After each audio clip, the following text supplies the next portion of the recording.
All right, hello everybody. Welcome to twitch.tv/PlusFramesGG for our inaugural Tech Chase tournament. We are running Persona 4 Arena Ultimax on the Sony PlayStation 4 console. And yeah, we're ready to go. Have around 8-ish entrants for our inaugural tournament, so good to go. Glad to see that we have some type of full bracket here. This is something that we want to do monthly, so just ramping up, working up to when we eventually receive rollback netcode. Hopefully have a good base of entrants and people that are interested in some Persona and rocking out with us and carrying on to the future. So thanks for supporting, joining. What's cracking? My name is Kraken Atkins, and Paul is on the mic as well. How are you doing, Paul?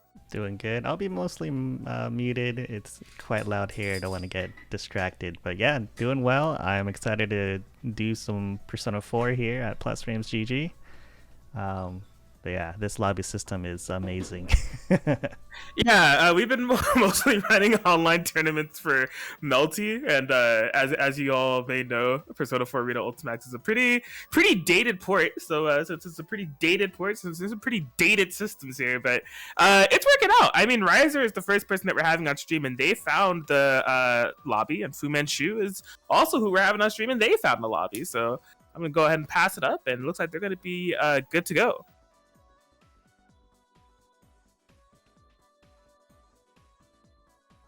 Yeah, looks like they got it. FooManShu ready and up. Riser coming up to the station.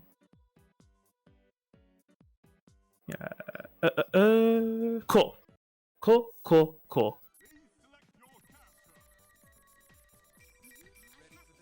right, so it looks like we're gonna be getting Marie versus Akihiko. No shadow nonsense going on either side. Just the base characters. Gotta go with school. Or the music room is fine too. Music room is fine. Net play friendly stages, rollback save us.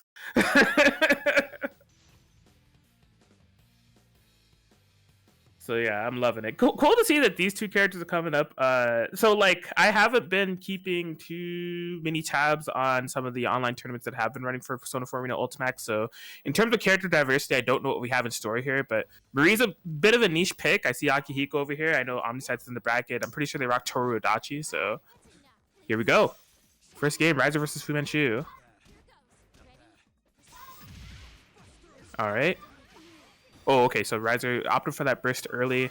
Akihiko is definitely a very momentum-based character, known for shelling out a lot of damage. Maybe not being faced with too much damage on that initial interaction where they chose to burst.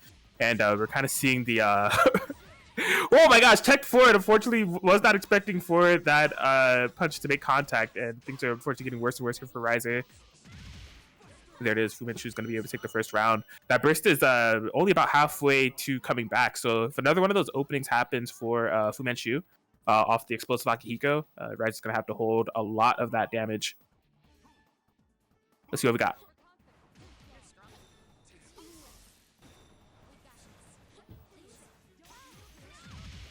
Okay.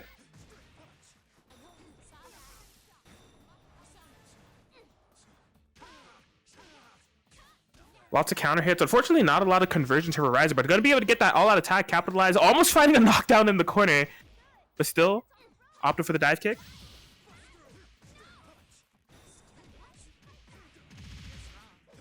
Yikes! And yeah, that's what I was talking about right there. Okay, burst right at the very end, but maybe too little, too late. So much damage already done to Riser, right? Riser trying to make it happen with this Marie. Whoa! Okay. Oh my God. There's a lot of potential off of that counter hit sweep, but just couldn't quite find a conversion there. As a FooManShu will be taking the first game there.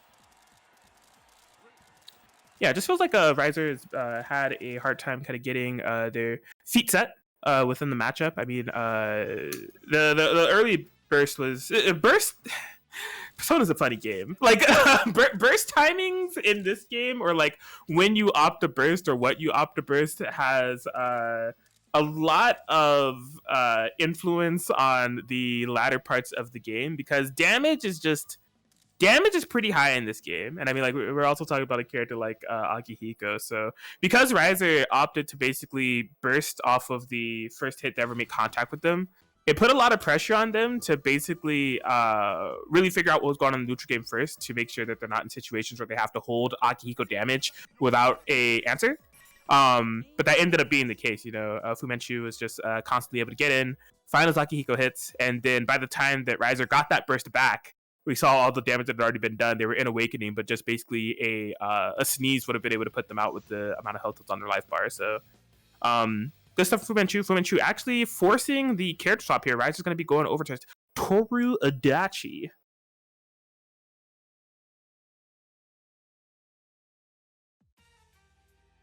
Adachi definitely so to give some context, I'm a BB tag boy, right? But I definitely like Adachi a lot more in this game in comparison to BB tag. Just a really cool kind of like all-arounder character that has a lot going on in terms of like command throws and status elements and stuff, and some pretty sick nasty combos if I say so myself. So Riser able to set up that Zio. And I would say Riser is seeing a lot more success with this Adachi switch this time around. Just finding a lot more hits. Just going to be all out attacking straight up through. Oh my gosh, the furious action. Bruh. All right, Riser is popping off right now with this Adachi. I'm liking what I'm seeing. Guns and Zeos and Personas all over the place. FooManShu just completely caught off guard. And there it is, the Persona drop. Riser, a emphatic response. I got to say, I'm surprised that they let off with the Marie in the first place because the Adachi is putting in mad work. Yep, JC, the god, why not? Okay, so yeah, you can see that FooManShu is trying to figure out how to navigate the neutral game. There's just so much being put on them. Oh my, not the DP, yo. Yeah, just so much pressure being put on them that just was not a factor in the previous match. So FooManShu, okay, opting to roll through, getting away from that Persona drop. Oh my god, I really feel like there's an opportunity there for FooManShu to punish. You can see that they were trying to dash under that Zio to hit Adachi out the but Awakening damage, gonna have to take all of this. Into the corner we go, patient on the wake up, but did I not have the proper punch available? Yo, this is not like this, not like this, not like this. Oh, just swayed through the furious action. That's one way to deal with it.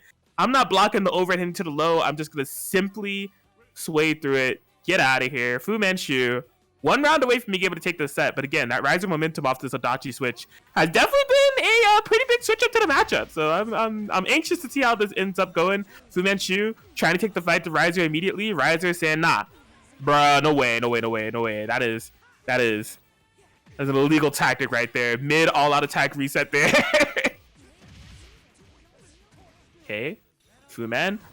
Oh my gosh, yeah, not a safe jump has really been like FooManShu's efforts to keep the pressure on Riser has really been thwarted by those furious actions. Just DPs all around, just stopping the FooManShu momentum. And you can tell that FooManShu is trying to get that damage going as much as possible before Riser's able to get a burst back. But Riser just able to capitalize again. That Adachi switch coming in so clutch as they're not going to be able to tie it up 1-1. My gosh.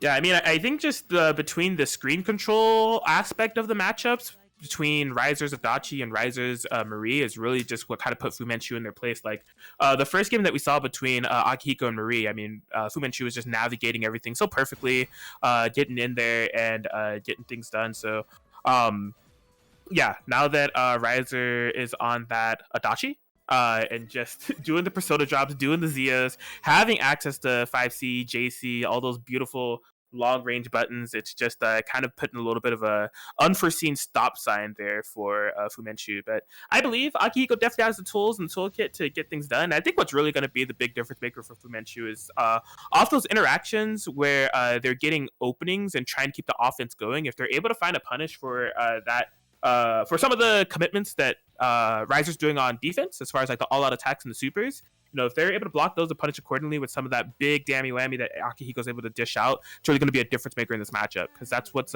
been saving Riser when their back is against the wall, is going for those DPs, going for those all-out attacks, going for those supers, and the punishment has been little to none on FooManShu's side. So here we go. Yeah, oh my god, just round star all-out attack. I'm with it. Okay. Bruh, roll through the furious action. Okay, that's one way to find a punish. The burst immediately there from Riser. So that's significant. FooManShu having some type of answer for the furious action. hopefully they'll be able to find that situation again, so they're actually able to cash out on the damage. But just as I say that, another one of those furious actions is coming into play. FooManShu, you can tell that this is a hungry cat and mouse type of game. Like Riser is just like controlling the space. As soon as they're knocked down, not afraid to go for those DPs, but FooManShu's aggression, just wanting to get in, wanting to cash out. Fatal counter, lots of damage on the table, crouching confirm as well. Is that safe? It is. Gets the punish this time around. Last time, FooManShu did not have the proper timing. Yikes, goes for the throw on the wake up. Riser just letting it swing. Oh, but rolls straight to the 5C, and here we go. FooManShu is 1 round away from being able to seal the deal. Let's see what we got.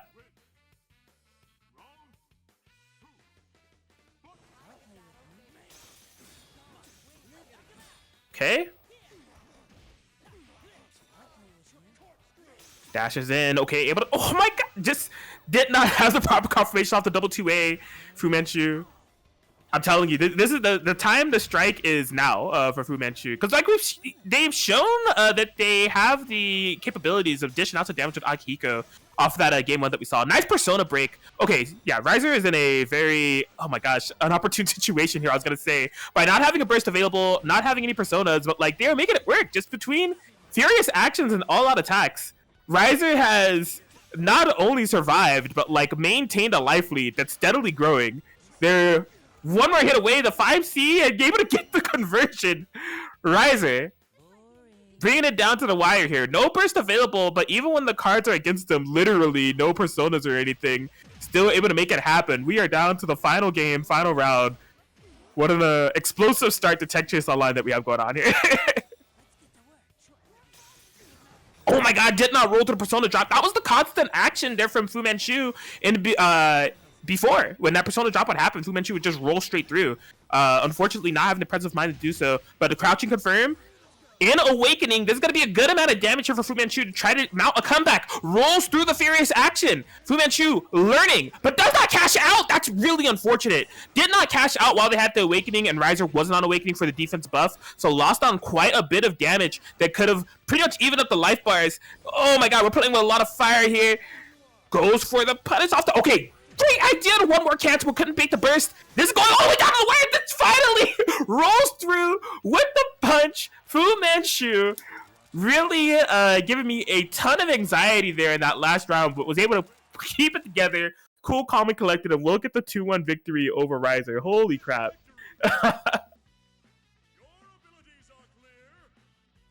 Yeah, what a tense set for us to start out with there, but FooManShu just keeping it together, you know, making the necessary adaptations in order to get into Riser's Adachi's like game plan. You know, like we saw immediately the switch up from game 1 to game 2 once Riser brought out that Adachi and switched off of the Marie. But yeah, good stuff to FooManShu just being able to adapt accordingly and bringing it together. That was, like I said, a hell of a match for us to start out with here. We're going to be going into the other side of winners round 1. That is going to be Myrtle is Jordan and ShadyPanda 64, which I think are ready up right now. And yeah, we're out here. Tech Chase Online, Persona 4 Arena Ultimax. Hope you all are enjoying. As a reminder, !match arena in the chat if you guys want to check that out. We do have a $50 pop bonus supplied by PlusFramesGG. So if you want to do a donation of yourself, you're more than welcome to do so. As I said, this is a Persona 4 Arena Ultimax PS4 tournament that's currently slated to be a monthly. And yeah, hopefully once that rollback netcode blesses us, we'll have something well established going on into the future. We are happy to host this game.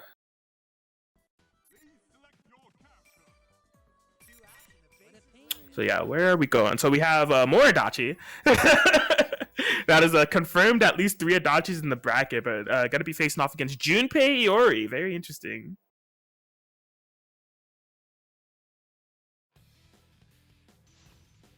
Yeah, so Junpei, one of those characters between the previous versions of Persona and this version of Persona, definitely got quite a few nice quality of life buffs. You know, Junpei not super fantastic, to say the least, in the previous Persona that we had here in the States. But yeah, I mean, there's some sauce with Junpei in terms of getting that home run count and just making him a little bit more of a threat in the overall landscape of the way that he plays Persona. And not to mention Shadow Junpei. I know that's not what's picked, but Shadow Junpei definitely has some sauce. But yeah, see how this goes. The tried and true Adachi versus Junpei Iori with a very interesting color palette here, just completely monochrome. All right, lots of rolls. Both players just kind of filling each other out.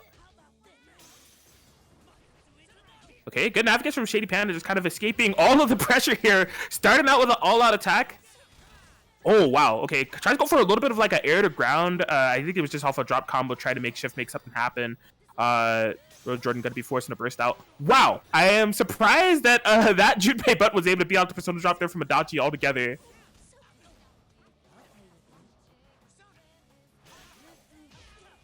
Okay, good confirmations off the 2B anti-air. Oh my god, huge damage off that persona drop. Is going to be DPing away. ShadyPanda trying to create some space. You really need to be careful about the way that they're using their personas here, getting kind of constantly persona broken. Only has a couple of cards left. Tries to go for an air throw out in the wild is Jordan. Okay, has Awakening. Okay, going to be able to cash in a run, a couple of them actually, putting them at 7. So basically, maybe the next confirmed, they'll be able to get the 10 and get into the home run status. But having that be a situation that activates for them in round 2 with no burst available, things are definitely in Jordan's favor at this time. Not to mention, Jordan has just been kind of chilling in terms of like risk taking as it relates to burst management and DP usage. Jordan hasn't seemed like they're feeling too threatened at all, whereas ShadyPanda is still kind of trying to find their footing in the matchup.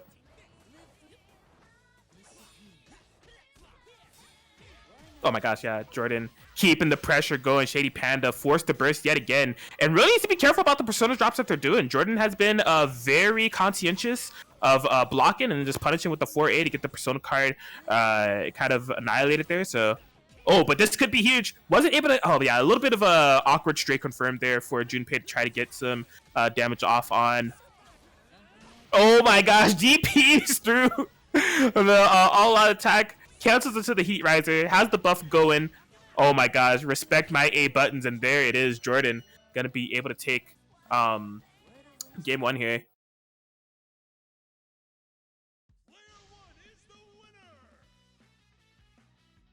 Yeah, so really I think it's just gonna be a matter of ShadyPanda kind of figuring out how they're going to navigate through the matchup and get that neutral game going. You know, they've been trying to play a very persona normal based neutral, which unfortunately just hasn't been working out for them yet. Like I said, there are a lot of punishes on the persona that of course doesn't equal to any damage on a life bar, but does kind of influence your decision making from there on out, because you know, once your persona broken, you are definitely in a bit of trouble. But yeah, I think once it all comes together, you know, once ShadyPanda is able to figure out how to get in and make Jordan commit to a little bit more defensive actions, whether it be the burst, whether it be the DP, it's just going to open up ShadyPanda's game plan altogether, right? That's going to equal more hits for Junpei, more runs to stack up, get into that home run state, and kind of turn the tide. So see if they're going to be able to make that happen going into this game too.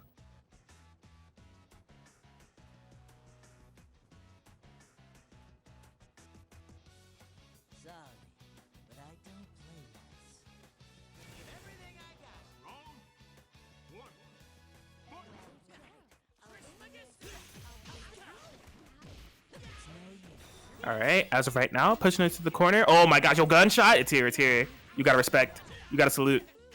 Adachi gunshot, what you gonna do? Plus frames, baby. Okay. Yeah, just seamless navigation here from Jordan. Again, the persona-based neutral game that ShadyPanda is trying to get together just has not really affected Jordan at all. The persona punishes are there, just kind of seamlessly going wherever the persona is not. And this is big damage to take. ShadyPanda using that burst early, so had to take all of it, and they would just run up with the command throw, safe jump. No DPs available this time around, and gonna be able to seal the deal with, I mean, basically a perfect, you know what I'm saying? All right, game point here for Jordan.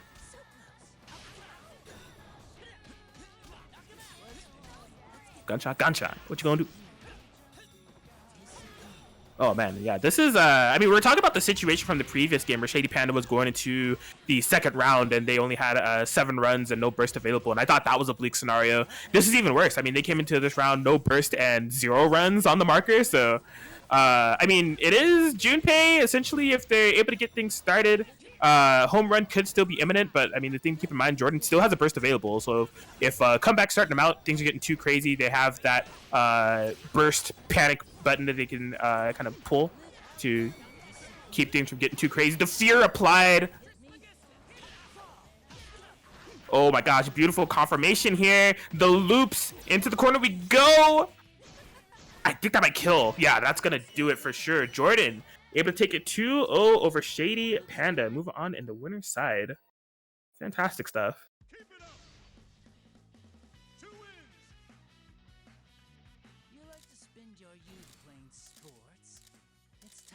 All right, see if we can get another stream match going here.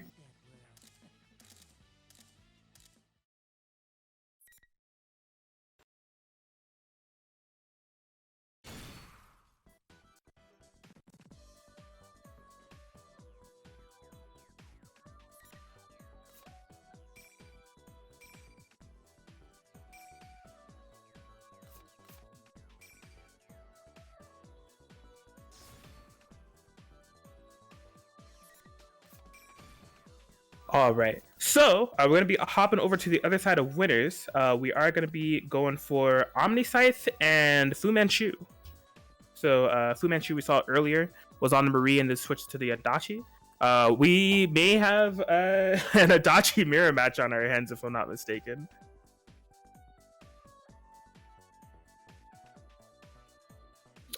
Here, let me take a look at the bracket here. So after that, we should have CZ and Jordan.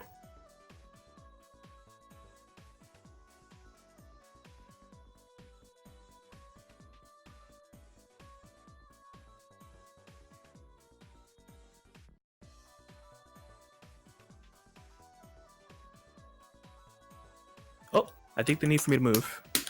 I'm hitting triangle. Whoops.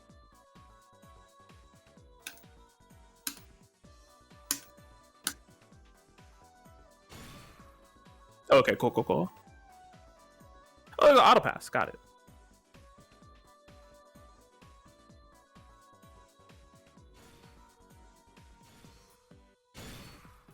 There we go. OmniSScythe, FooManShu. We are good to go.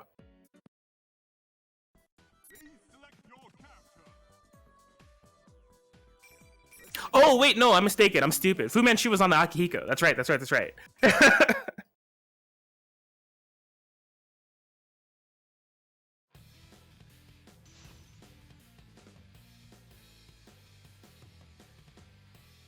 All right, well, here we go. Tech Chase Online host a on-stream match that doesn't have a Adachi challenge. Impossible. But nonetheless, we are good to go. OmniSScythe versus FooManShu. So yeah, I mean, if we're going to go based off of anything that we saw from the FooManShu Riser match, the Adachi did cause a bit of an issue and necessary adaptation for FooManShu to kind of figure out how to approach the neutral game just because of the overall screen coverage that Riser was putting out there. Now, eventually, you know, FooManShu was able to rise over the occasion and figure out how to adapt accordingly in order to get in and get their game plan going. But see how they do against the likes of OmniSScythe.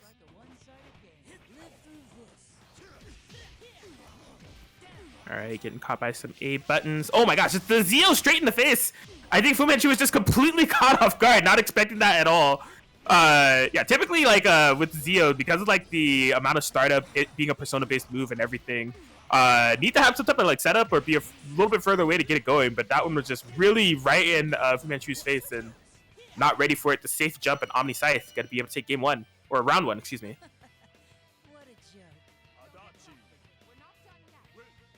Yeah, something notable. FooManShu holding on to the burst for the entirety of that first round there. Oh, yikes. Tick throw straight into the command throw. Evil stuff. Oh my god, a throw reset? Okay. FooManShu starting to do a little bit of cooking here. DP Ender, what do we have on the Okie Dokes? Oh my gosh, yeah, just try to really hard bait some type of furious action for OmniSScythe. OmniSScythe just doing a little bit of fuzzy timing on the throw reversal. Most significant off that throw, now cornering FooManShu, and now FooManShu feeling the pressure, gotta be opting for the burst. Has the awakening, gets the hit off of the Mazio Dine. One more cancel, big damage, and a shock state. Oh my gosh, but yeah, just committed a little bit too much on the pressure. Ate a furious action straight into the super there, and now OmniSScythe going to be able to seal it out, get game 1. But yeah, round 2 definitely was a lot better than round 1. I mean, FooManShu looks like they were able to find a little bit of openings of momentum, offense, getting it together, the throw reset and all. It was just like that one instance where they did not... Well, there was a couple of instances. The first instance, they like pumped the brakes a little bit too much on their Oki game, and OmniSScythe was able to capitalize quite significantly of just reversing that corner positioning and putting FooManShu in the corner instead. And then right when FooManShu was trying to reclaim that momentum, get it going, OmniSScythe just doing a reversal furious action straight canceled into the super and sealing the deal from there. So hopefully FooManShu off that round 2 is able to have the building blocks towards success, make necessary adaptations to see if they can equate to a round and maybe a subsequent game. But OmniSScythe definitely looking on fire as we conclude that game 1.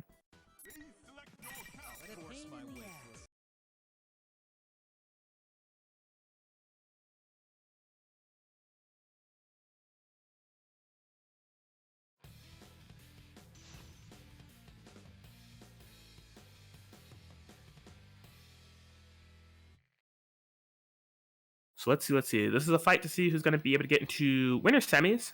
Winner of this will be fighting Destroyer Mix 67. Is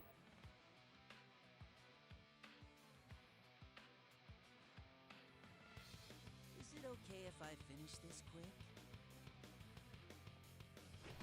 Sorry, but I don't pull my punches. And let's see what we got here. Okay, FooManShu opting go a little bit more on the defensive. Counter hit opening, just constantly putting out those buttons in the close range.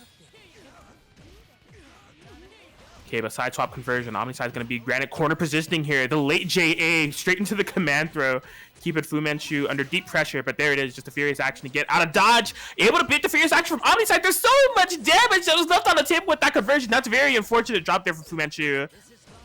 And just another furious action. I mean, if the first one didn't get punished properly, I'll do another one. Why not? Both players holding on to the burst for dear life. FooManShu has quite a bit of a life lead, but OmniSScythe is on that awakening, so FooManShu needs to be careful about how they play this. Oh my god, yeah, tried to go for a little bit of a persona punish. Mistimed or misspaced there for FooManShu. But a lot more neutral game being played, a little bit of a closer pacing all throughout. Could go either way to the poison that OmniSScythe is able to implement, doing a ton of DOT to FooManShu. Finding that big hit. Yeah, OmniSScythe going to be bursting. Oh my god. Oh. The confirmation into bunches of punches. Is not quite able to kill off the level 4 Cyclone. Oh boy. Not bursting. OmniSScythe. Wow. Yeah, that was pretty excellently played there from OmniSScythe. Just pumping the brakes. Laid on the combo just in case FooManShu was really feeling it, was going to try to burst. FooManShu didn't commit to it. However, they teched in the air, left them completely open for that. I believe it's 2C if I'm not mistaken. So now OmniSScythe gonna be on match point here. Just taking things slow. Yeah, Evil Smile over there applying that fear. Maybe in more ways than one here, as FooManShu is just on the constant defense. Gonna be popping that burst. So a nice 2B check to avoid the persona drop, but still just under immense pressure. Awakening popped just 20 seconds into the match, and OmniSScythe just feeding off of momentum here, keeping the pressure going off the plus frame gunshot. What do? You're just stuck there, and the command throw following shortly thereafter. OmniSScythe 2-0 victory over FooManShu, and gonna be persisting in this winner's bracket.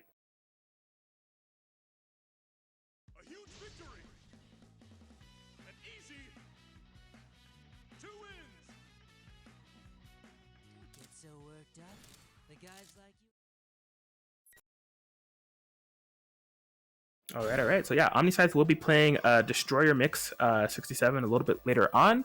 We're going to be figuring out who's going to be rounding out this winner side here of the top 8, I guess, top 6. It's going to be between CZ and Jordan.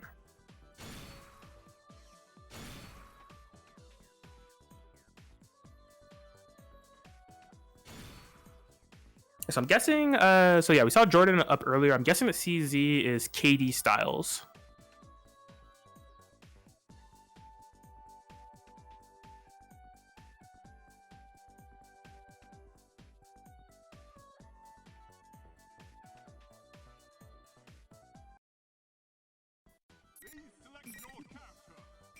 Oh, Margaret. Yeah, Margaret is one of those characters that I think is super hyped to watch. I'm a big fan of the character as far as like what she does and just like her overall appearance and everything. But I hate fighting her, yo. I cannot stand the Margaret Rise matchup at all.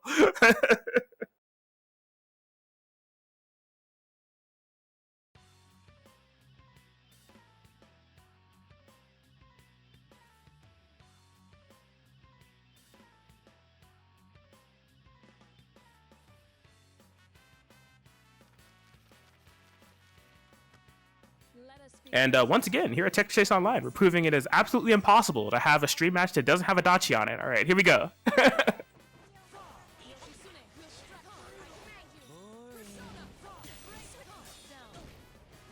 All right, so yeah, Margaret, if you're not familiar, definitely a character who has a ton at her disposal, full all-rounder, very terrifying to block, a lot of normals that just reach very far, vertically and horizontally, and plays a different type of game in terms of how she constructs pressure, in terms of using personas and such in order to do a variety of different full-screen checks and command throws and such, not to mention like projectiles and just lock you down for full screen. She's a menace. She's a menace.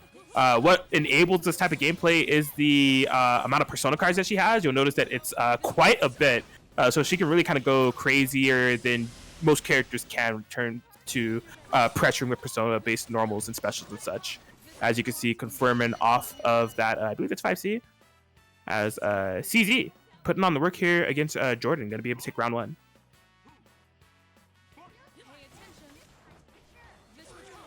Oh, nice turnaround in the air. Make sure that air button was going to be able to make contact, and just being kind of elusive with the movement, but Jordan able to lock down, kind of get the pressure started of their own.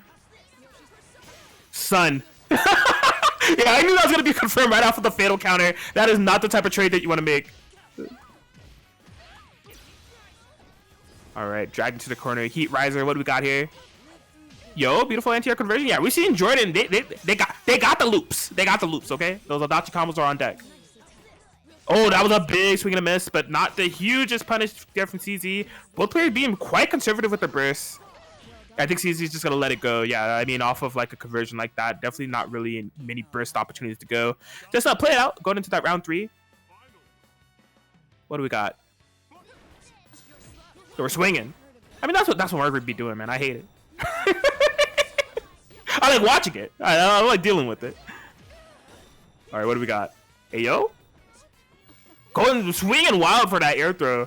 Jordan was hoping for some type of up back, or maybe Jordan was trying to do the god move of air throwing that what is it called, her 2B. That would have been sick.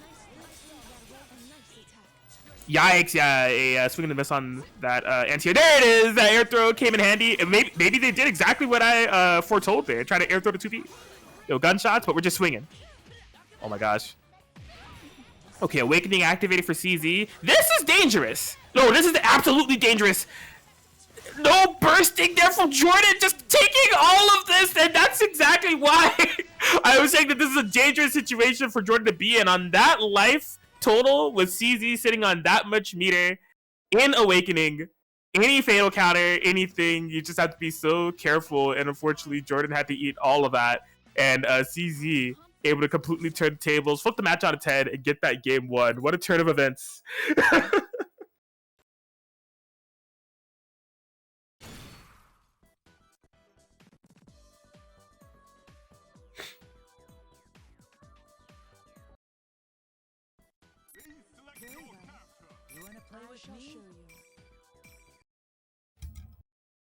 All right, so a pretty unpredictable set there altogether as far as who it was gonna go in favor of, but yeah, I feel like Jordan is kind of on the chase to lock CZ down. I think CZ has done a good job of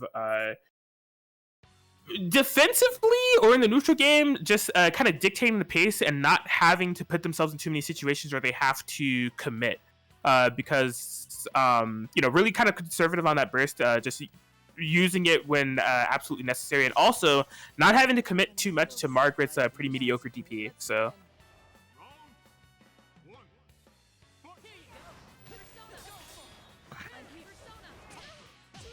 oh my god, after Counter confirmation.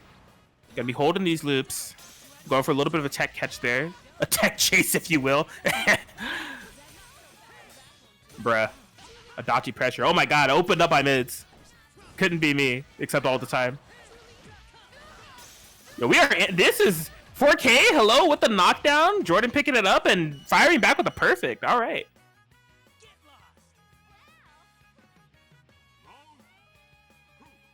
Let's see what we got. Bruh. The full screen knee.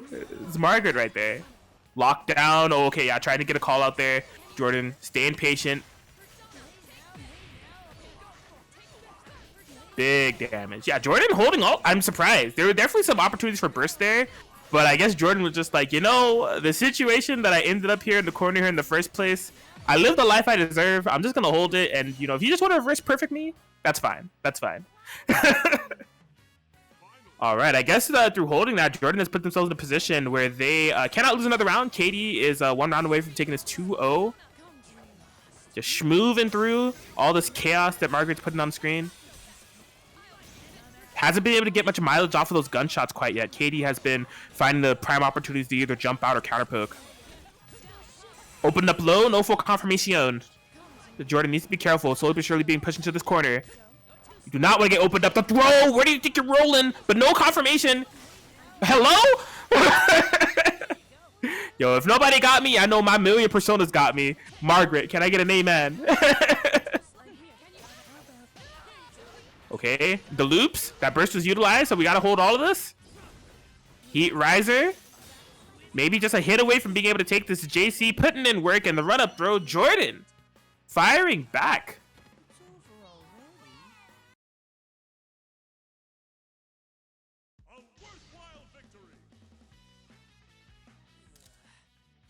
All right. So yeah, Jordan able to bring it together. I mean, it looked like they meant business, but based off of how that round one went with the perfect. And I mean, not to be deterred, CZ just fired right back with the perfect of their own. But Jordan seems to be getting a little bit more comfy, cozy in the matchup, and really putting CZ under pressure. You know, one thing that I noted about that game one was how little pressure CZ was seemingly in because of the reversal and defense game of the rotation of actions that CZ was going through. No burst utilized, no pressure to really use any DPs or really feel under any stress in terms of when Jordan was getting anything started. But that game too is a completely different story. You know, we saw big starters, big anti-airs, and burst utilization from CZ.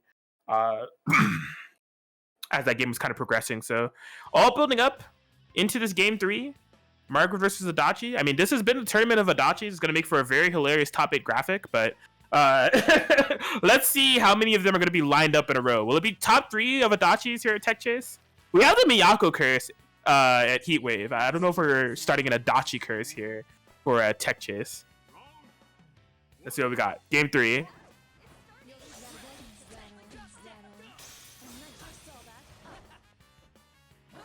Bro, she is swinging.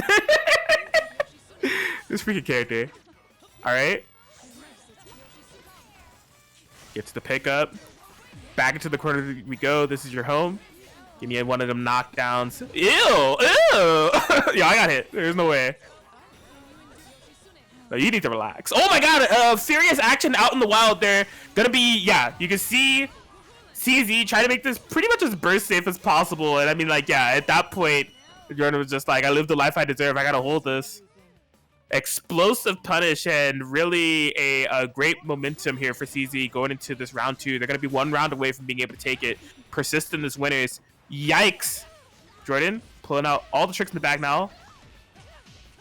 Trying to fight for the Adachi army. True justice. Hey, yo, that DP working out. It's crazy. That's illegal. Gets the scoop. Okay, yeah, Jordan. Oh my god, another one of those command throws coming in handy. And yeah, the way that the combo works, it's like she's still well spaced out. It makes you not want to burst and take the risk. But switching sides to the corner, jumps up, gets the persona drop, punish, shocked. That because of the shock is going to be a free license to go in, feeling the pressure, burst out in the open. Maybe not even in a situation where they were in danger of dying, but just the pure stress of the situation.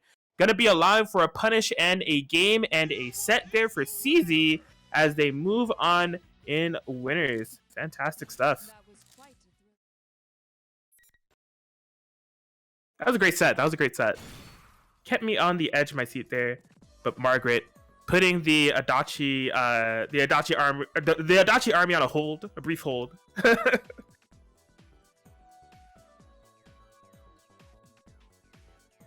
So yeah, OmniSScythe, Destroyer Mix, and CZ sitting in that winner side. OmniSScythe and Destroyer Mix is a set that we will have soon. Again, the bracket isn't the biggest, so we're actually just gonna have every match on stream, basically. We're gonna be going over to Riser and Jordan.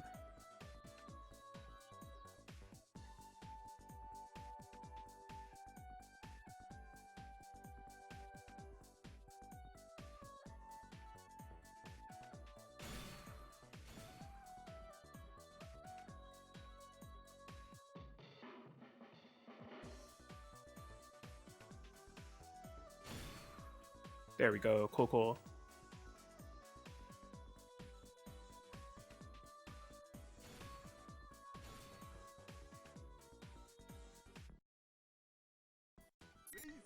What a pain in the ass. You wanna play with me? Oh my god. maybe we should have had a ShadyPanda and FooManShu go first. I forgot. I forgot what type of establishment we're running here at Tech Chase Online. Yo, where the Resay players at, bro? I'm putting a call to action. Resay players, if you're watching, help. Save me. Oh man, true society happening right here.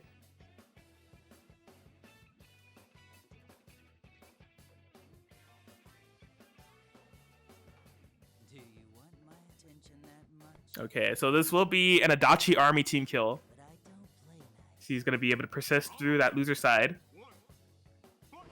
Let's see what we got. Both of them IAD backing immediately. Oh, you go for the Zeal? Here's my JC. Riser said, no, I think I actually do want the Zeal. Thank you very much. And you get quite a bit of pressure on it, but not able to capitalize off it the most there as Jordan just rolling through. We already know Jordan got them loops on deck all day, every day. Another one. Oop. Okay. Ping pong not coming to its full fruition there, but still just in terms of just momentum, comfort level, Jordan is right there. A little bit of a swing and a miss on that command throw, but not the worst thing in the world.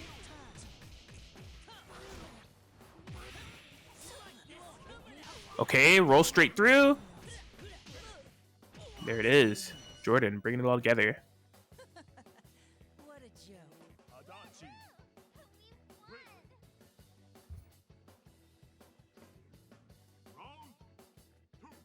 Here we go. Going into the round two. Hey, yo. Nice. Yeah, just dashing back, able to get the pickup off of that persona drop. Okay. The JC Footsies.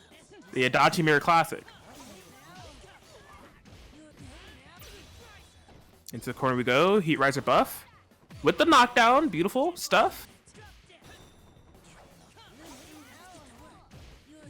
Alright, but yeah, Jordan kind of cranking it all. Able to bait the Furious action.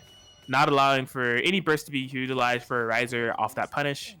And gonna be going up game one. Yeah, it just kind of feels like Jordan is dictating a lot of the pace. Definitely cashing out on big damage confirms. That's putting Riser under quite a bit of pressure. We noticed in one of Riser's earlier matches is a tendency to burst very early, like pretty much as soon as the first combo makes contact, no matter the amount of damage or momentum that's going to be a subsequent result of taking that hit. They just want to burst and kind of like reset back to neutral, not take it, which is an ideology. You know, it's an approach to game persona that you can't take. The thing is off of bursting so early, you put yourself in a situation where you need to really kind of not get hit, I guess, because damage is so high, man. Like, so having to play the game without burst for like that long, and not even having like an awakening buff to back you up or anything, it can be rough stuff.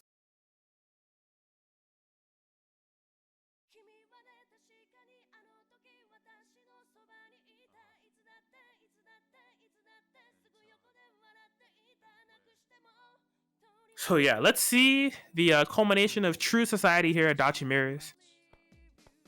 The most winningest Adachi, see who it's going to be. Here we go, game 2.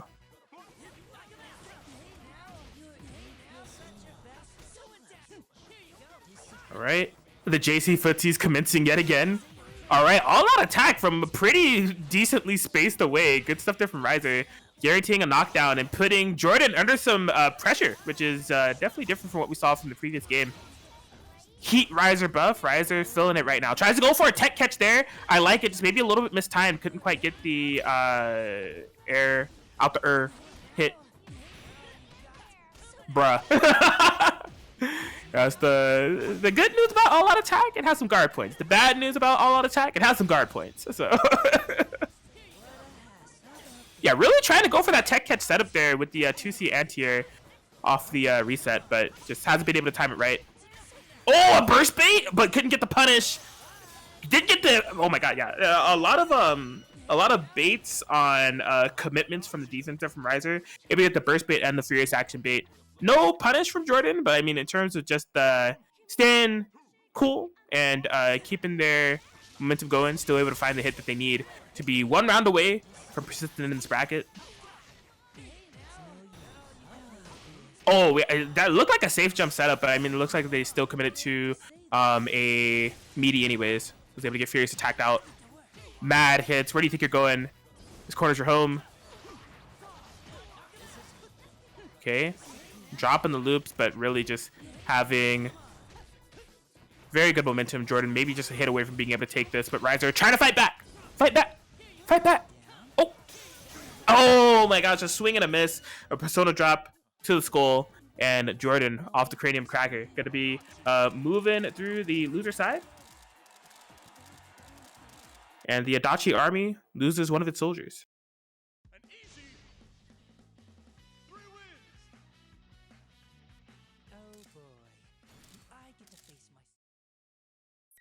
So yeah, Jordan played that well. I mean, definitely if there's anything from Jordan that we've been able to tell from the stream matches they've had thus far, they got a pretty solid Adachi. So see how much they'll be able to carry the Adachi army as they are scuffling, fighting, trying to strive and thrive into that top 3 territory. But we have another losers match to go. It's going to be ShadyPanda and FooManShu coming up the bat. I say coming up the bat, no pun intended, but I believe that ShadyPanda does have that Junpei Iori that they're going to be rocking. And FooManShu Akihiko, if I recall correctly.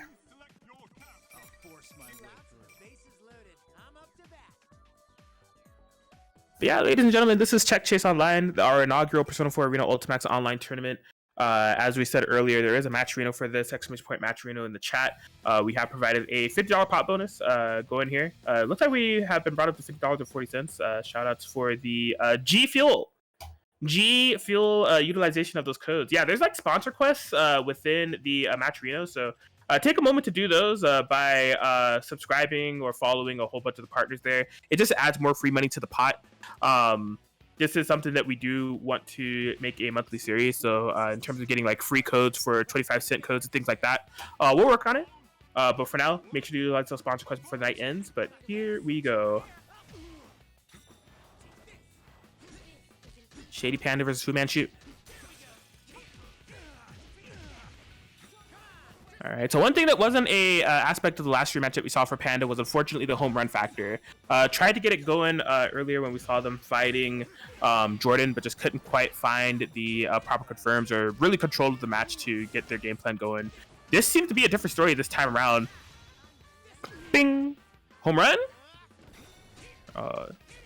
Almost piped up. Let's see. All right, yeah, it has 10. Gonna be activated right now. And that is woke Junpei Iori ready to swing. A little bit of a swing and a miss, unfortunately, but still going for it. The furious action. Oh my god, late one more cancel. Hopefully not gonna be regretting that. That's gonna be less meter that they have at their disposal. Oh my god, man, unfortunately FooManShu couldn't capitalize completely. I mean, that was kind of a ton of damage waiting to be done off the starter that they got. Being an Awakening, ShadyPanda not having a burst available. So unfortunate there from FooManShu, but hopefully they're able to recover, going into this round 2.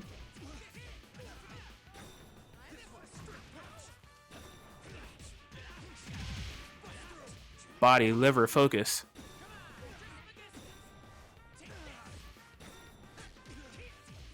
All right. Oh my, that's grimy. That's grimy. 2A, 2A, 2A, and the all-out attack. Relax.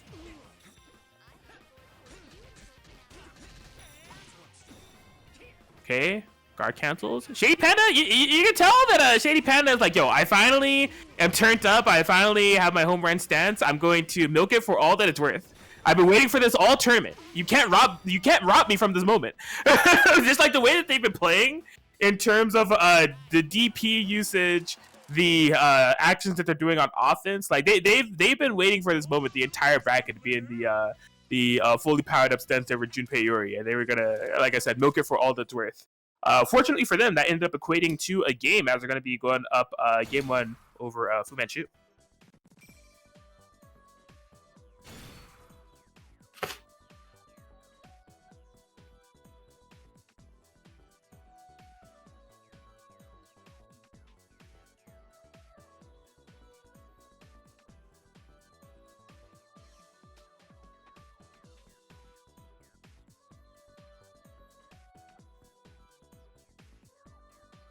All right, looks like we're good to go. Oh, I probably should have button on. I think that was I think that was someone that was not in the tournament that joined the lobby right there. My bad. It's all good. They got the memo. They just felt it was an unspoken, unwanted presence there that Tenchi was feeling, and they were just like, you know what? I don't think I should be here. And they got the memo and left. We didn't have to kick them.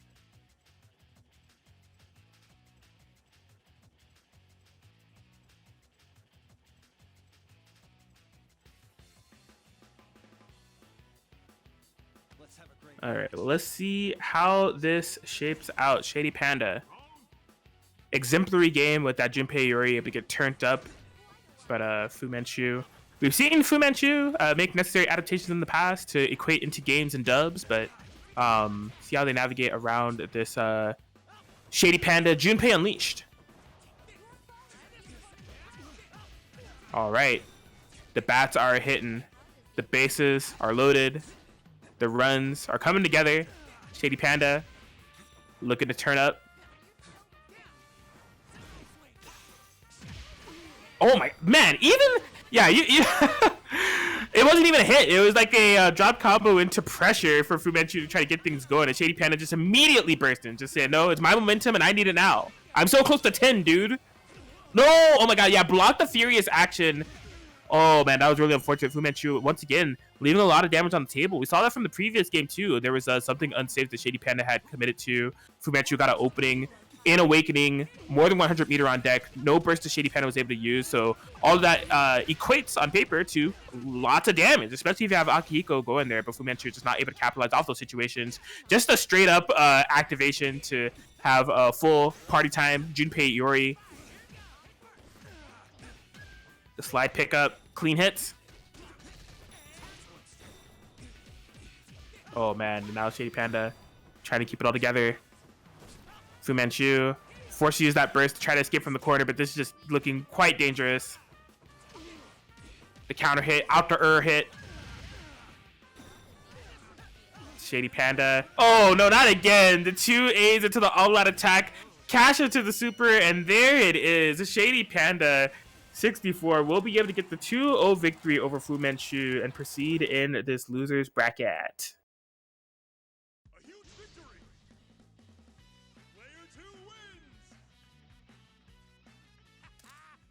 So yeah, good stuff, ShadyPanda. Just like I said, a little bit of a turnaround from what we saw previously when they were playing Junpei. Really able to get those bases loaded, cash out into the power-up stance, and really kind of implement their game plan. So, yeah. Hold on, let me do some lobby management.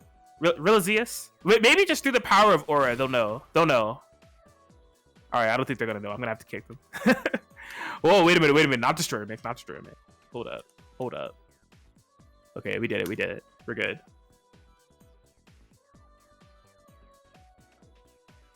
So yeah, we're hop, skipping, and jumping back over to the winner's side. just kind of explain what's going on with the bracket. Due to DQs, CZ is currently awaiting in winners final. So OmniSScythe and Destroyer Mix will be fighting to see who will be challenging CZ in that winners finals territory. And it looks like they're ready up and ready to go. Yo, Shadow Yukiko? Ah, normal Yukiko. Okay, that's good too. That's good too. Shadow Yukiko is mad funny, yo. That's one of my favorite characters to watch. Like, oh man. Yeah, I mean, I was talking about earlier how Junpei in the previous version of Persona 4 Arena Ultimax was not the greatest, but got some good quality of life buffs going into this game. Yukiko is the same way, but like times 10.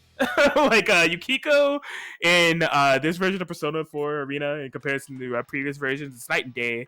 Not only getting some fantastic quality of life buffs on her core kit, but just with the changes to Persona Invul on startup, on Persona based attacks, it's kind of a meme for this character, not gonna lie. So she's something. And yeah, both of them have the Velvet Room colors as we're going in. Fight for that winners finals. Let's see what we got.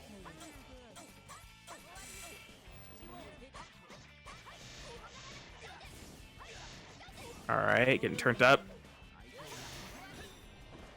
Yeah, you can see Destroyer Mix trying to take it slow. Oh my gosh, yeah, caught in the corner. One thing that's not great about Yukiko is definitely her anti-air game. She has a decent preemptive anti-air game with some of her Persona-based attacks. But when it comes to just doing like a traditional anti-air, like your opponent's right above you and you're trying to hit them, she has to rely on her fans and her DP, which both of them are not the most reliable. So when it comes to trying to evade or dissuade something like an Adachi JC, easier said than done. Oh my god, yeah, beautiful turning in the air navigation there from OmniSScythe, avoiding these Yukiko. Oh my god, that air throw. Destroyer Mix.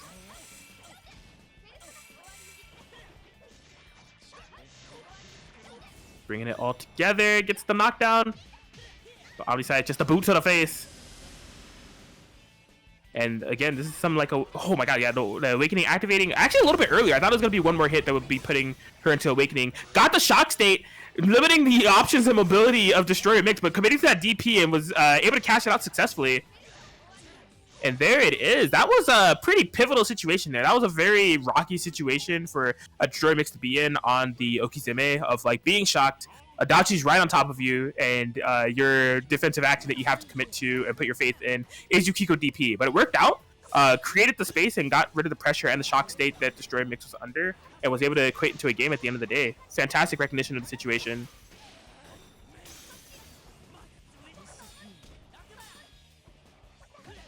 Okay, yeah, you can see OmniSScythe doing their best to keep the matchup close, not having to navigate the minefield and the circus that is what Yukiko's able to put on the screen. Yeah, just like that, you know, even off the initial 5A on block and Destroyer Mix trying to use that as an opportunity to escape, just OmniSScythe with the air-to-air hit. Great interruption there. Not allowing for any free Persona attacks to come out. Just a full screen check super. Commits to the DP. Burst! A little bit of a hero burst in my opinion. I don't know about that, playa. Because, man, oh man, if you're going to be able to make that comeback, you're going to have to play perfectly. But now we're in this round 3. Destroyer Mix 87. Gonna have to be an absolute hero, not being able to play foreseeably this round without a burst against a character like Adachi is tough stuff. You can see OmniSScythe feeling it, just saying like, oh, word, you're gonna have to commit. Let's keep that pressure going. Destroyer Mix though. Yikes, yeah. Just keeping that block string, frame traps going, no escape. Command throw, heat riser. We are in the corner. The pickup, yeah, this is the kind of the consequences of the actions of using that hero burst. Had to take all of that damage. Destroyer Mix pretty much just a hit away, and there it is. That's going to be able to do it. OmniSScythe's going to be able to take game 1.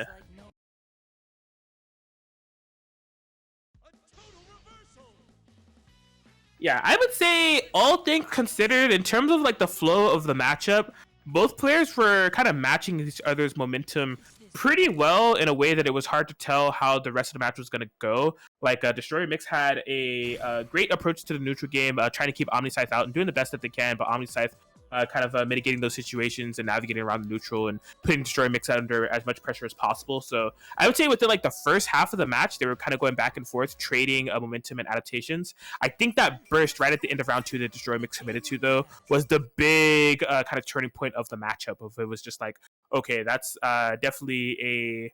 I mean, I don't want to call it an error, but I do want to say that it was quite a risky decision to make because we saw what happened as a result going to that round 3, just being tied to Yukiko's core tools as a measure of escape, and Adachi being able to find that hit that equated to like mad damage. I think it was like a 4.6k combo that OmniSScythe was able to dish out, and not having any type of counterplay for that available was rough stuff, tough stuff.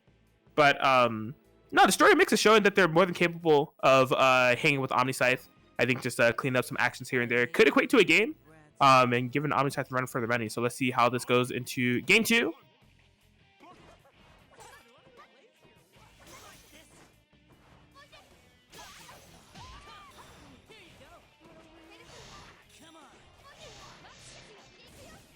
All right.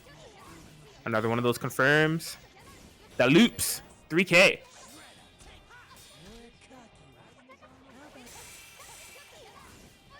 Oh my god, yeah, nice full screen pickup. Catches with the Miragi.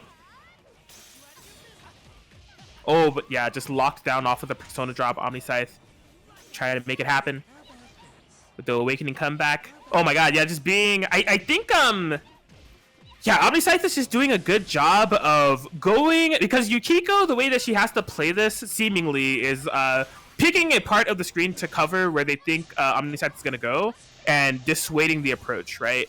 But OmniSScythe so far was doing a good job of going exactly where Destroyer Mix wasn't covering. But yeah, ended up getting Persona broken in the process, which definitely opened up quite a bit of momentum there for Destroyer Mix, able to cash out into a game. DP's away from the gunshot, no pressure here, but man, immediately tries to go on the offensive right after. Big yikes, command throw.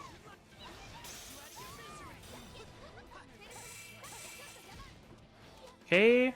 Oh, air stall, able to make that Adachi anti-air whiff. Okay, respects the plus frames this time around. EX gunshot. Oh, swing and a miss on the throw. Okay, a bit of ground here to make up here for Destroyer Mix, but not impossible.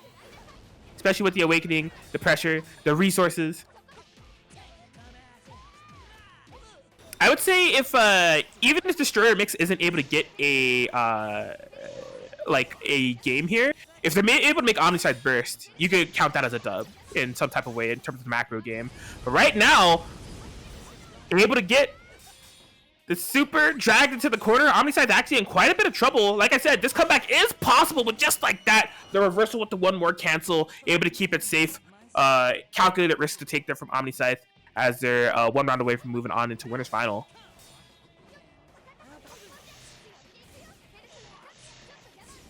All right, but Destroyer Mix hanging in there. Like, they were definitely on the brink of death and brought that previous round pretty much to like a last hit scenario out of nowhere.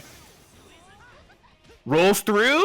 Destroyer Mix, I think it's admirable the way that they switch from zoning to aggression in a pretty unpredictable manner. Unfortunately, the aggression has not been paying off too much. OmniSScythe just having the proper stop signs or buttons out. It's kind of dissuading the Destroyer Mix approach. And there it is, another one of those 4K plus confirms that OmniSScythe is able to cash in. And we'll be getting that 2-0 victory over Destroyer Mix and moving on to winners finals to fight CZ a bit later. The excitement of the battle still lingers. No little play date. But yeah, we haven't seen the last of Destroyer Mix. In fact, we're actually going to be seeing more of Destroyer Mix because we're going to be figuring out who's going to be rounding out our top 4. We only have one losers match to run down there, and it is actually Destroyer Mix and Jordan. They're going to be coming up to stream right now.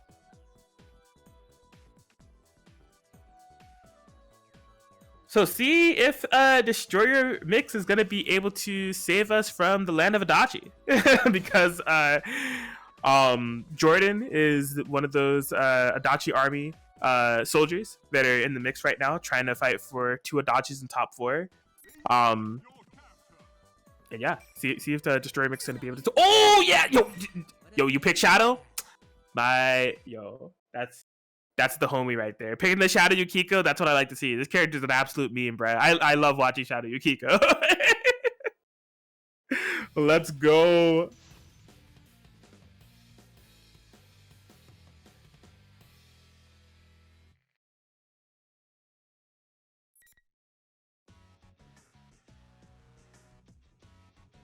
All right, I think this is just this is character development, right? You know, after taking the loss to OmniSScythe with the regular Yukiko and having to fight Adachi yet again, this story mix is just over there like, I'm sick and tired of Toru Adachi.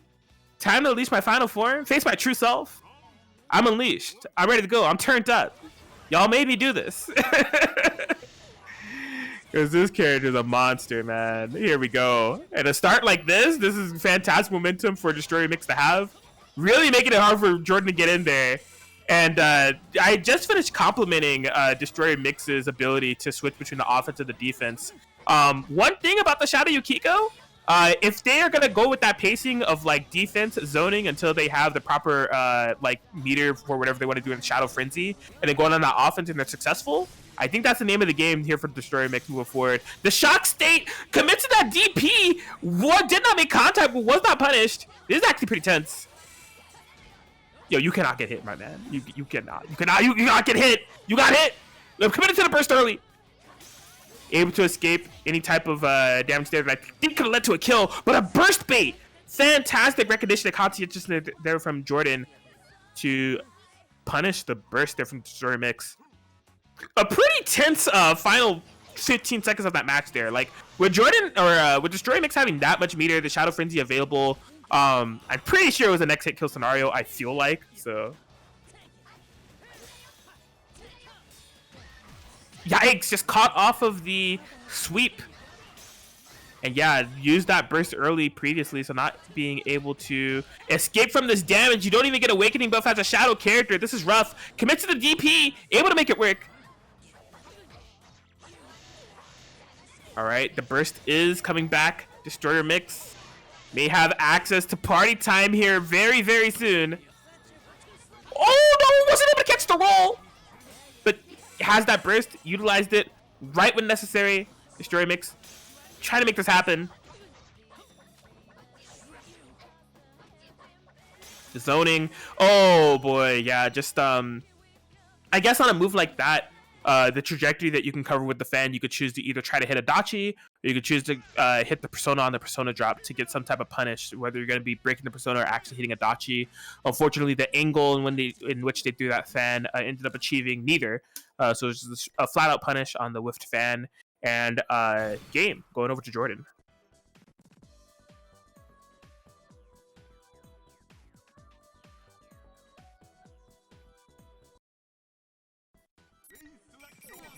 What a pain in the ass. So yeah, it looks like Destroyer Mix will be committing to the Shadow Yukiko. I felt like there were some opportunities for some shadow character 2.0 funny moments to ensue. They just didn't quite come to fruition. And then after that, Destroyer Mix was just kind of caught in a loop of not being able to keep their burst or get a Shadow Frenzy situation going, just due to Jordan constantly finding ways in. So. But I believe, no bias, slight bias.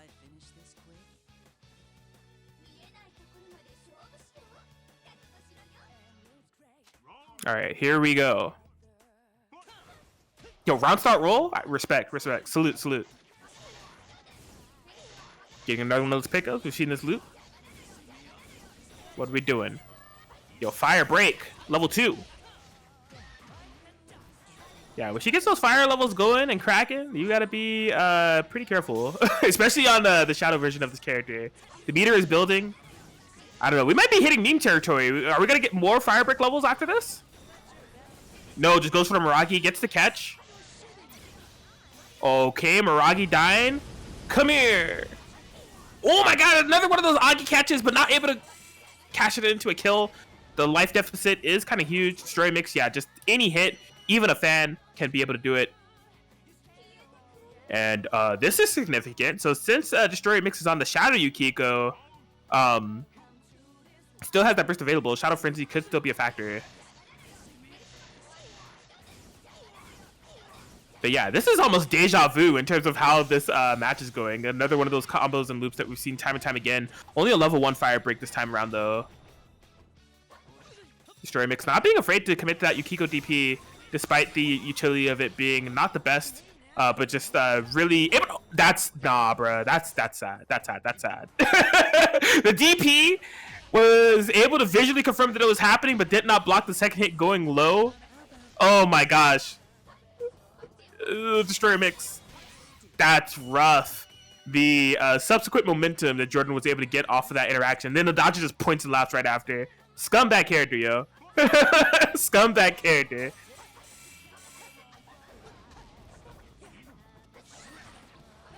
Alright, but Destroyer Mix trying to make it happen with their girl. Off the low, follow up. They're like, yo, I get hit by an accidental low, you get hit by an accidental low. Let's go. Fire break. Committed to another one of those fans, is not able to find the proper trajectory to keep Adachi out the earth.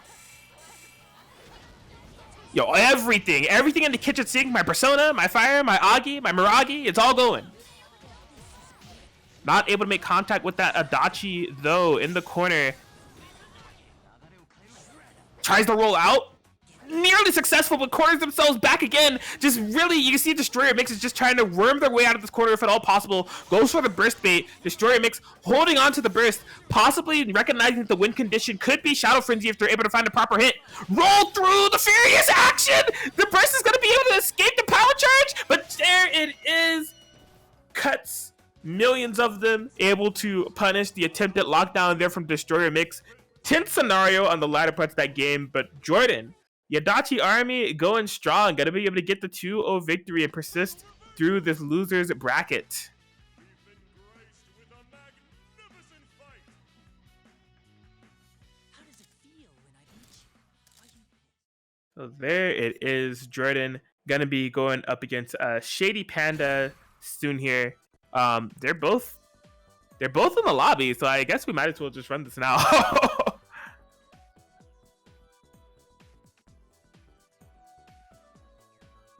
So yeah, we'll go ahead and we definitely know the matches that are happening from here on out. We'll go ahead and go Jordan and ShadyPanda. Go ahead and play. Then we will do winners, finals, OmniSScythe, CZ, and then losers finals, then grand finals, and then that's a wrap.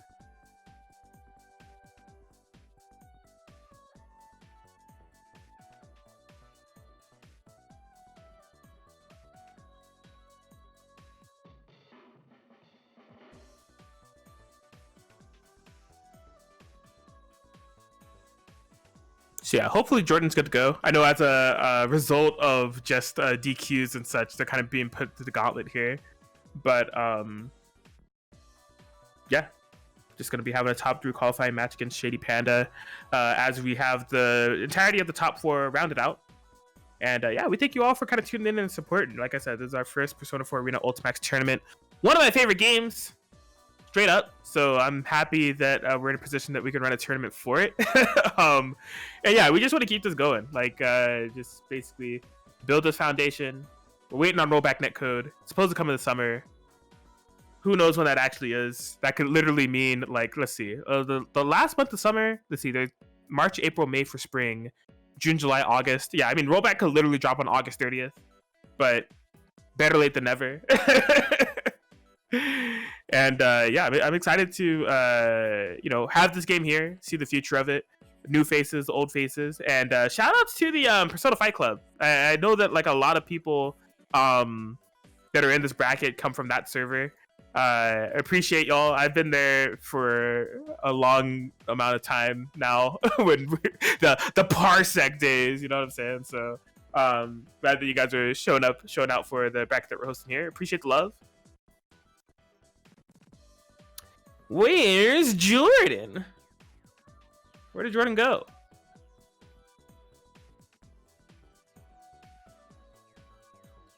Let's give Jordan another ping.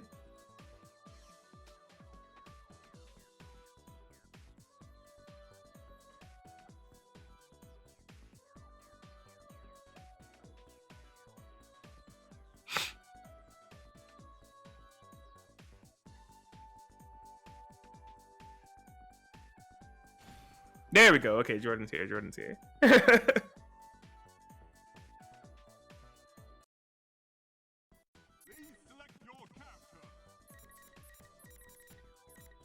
So yeah, this is actually a run back. Jordan and ShadyPanda played in round 1. Jordan was able to get the 2-0 victory over ShadyPanda when they initially met. But ShadyPanda was the one that emerged victorious through the loser's bracket run with this Junpei Iori. Now, funny enough, the aspect of this matchup that we saw previously was Jordan just basically keeping ShadyPanda locked down, not allowing for ShadyPanda to get anything started, and it just seemed like ShadyPanda was in a lot of trouble in terms of navigating the matchup and everything. However, the match where we saw ShadyPanda victorious was when they were able to party. Like when they played against FooManShu, it was completely different ShadyPanda that we were seeing there. The home runs and everything was stacking together, powered up state. They were looking like, you know, very comfortable in that matchup. So see if they're going to be able to dig into that bag and get some of that momentum and some of that kind of explosive gameplay that we saw previously. I'm going to get to Jordan in this second time around. This is a top 3 qualifying set. So he's going to be going into that losers finals. Here we go. Furious action. Get off me. With the Heat Riser on the side. Okay. Oh, that's another thing that I remember about this matchup that was happening. Jordan was doing very Persona-centric neutral game with like the Persona drops and like die kicks and everything to try to keep Jordan locked down. You know, or yeah, ShadyPanda was trying to use a lot of like the Persona based attack to keep Jordan locked down, and Jordan like had Persona punishes all day, so like it made it really hard for ShadyPanda to like play the neutral in that way significantly, because Jordan was just so comfy cozy of just like staying patient, doing those 5A punishes, getting the Persona card break.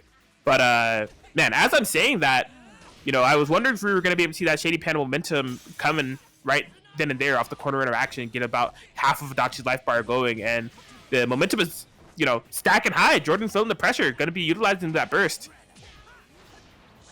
Yoda loops? No, not quite. Counter hit off the bat. ShadyPanda, oh, not able to get an ender on that combo. Furious action, the burst, not quick enough to catch the backdash. Oh my god, that was a risky action to go for it. Jordan was just running straight up and tried to go for that triple dive Persona attack. Come on, Trismegistus. Yo, okay, there it is. All right, so yeah, that Persona drop attack there from Junpei finally coming in handy there for ShadyPanda to counteract Jordan's own Persona drop attack from mid-air. Beautiful snipe, beautiful snipe. Yikes, yo, 3 seconds in and you already lost 2 Persona cards. That's rough, that's rough.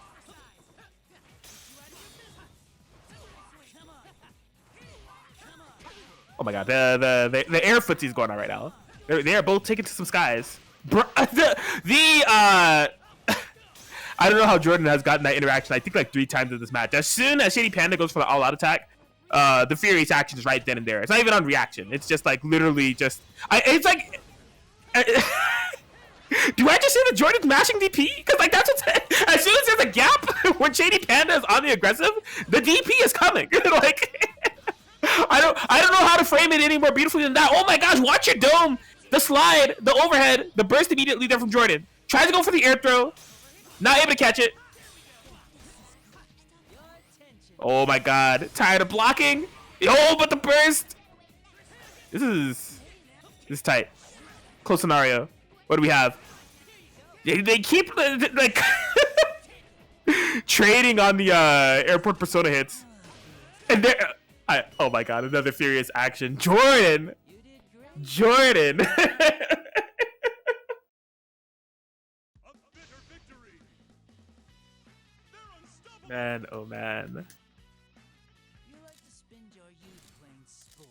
Yo, like I said, I was trying to find the pleasant way of describing Jordan's defensive actions throughout that match, but it really was block the initial hits. As soon as there's a gap, the Furious action is coming. Like the DP, you know? Like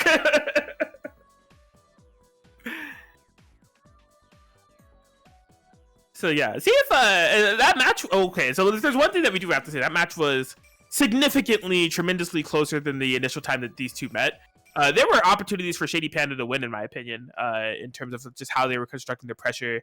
From there on out is maybe an adaptation that they want to make to sniff out more of those Jordan DPs. But in terms of neutral game, they've done a lot better job of, I think, what was the issue previously is they were playing a persona-based neutral game, but not with a lot of purpose. You know, they would just do it despite Jordan being patient and just kind of sitting there and getting the persona punishes. But now they're doing it in a way to actively interact with Jordan, to where like they're getting air-to-airs. You know, they're getting persona punishes of their own. They're sniping Jordan out of the sky. So now that they're using their neutral tools a little bit more purposefully, they're getting a lot more success. But still needs to dip a little bit more into the bag of what they're gonna do in order to have it equate to a game, as Jordan is currently 1-0 up in the set, 3-0 up overall, and as ShadyPanda try to make it happen for the Junpei gang. Okay, counter hit, not able to get a confirmation off of it though. Son, he can't keep getting away with this. Hello? Run a gold burst. All right, you gotta relax. Jordan gotta relax. Maybe not. I mean, like, maybe not relaxing is the exact key to their success. The safe jump setup, baiting the Furious action, no confirmation off the fear. Yo, one more cancel. Gaming. Oh my god. Yo, Furious action after Furious action. Jordan, maybe a few more of those Furious actions away from guaranteeing a top 3 spot and top 3 pot. Or man, I'm at a loss for words right now. Persona.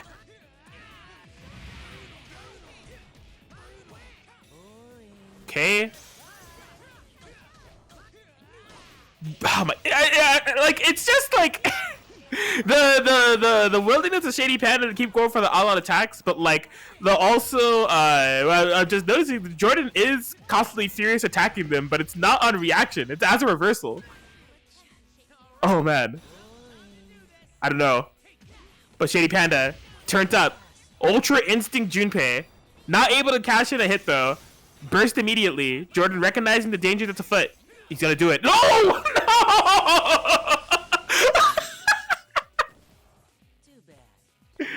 And there it is. Jordan will be able to take it 2-0 over ShadyPanda and move into the top 3 territory. Furious actioning their way into victory. Phenomenal stuff.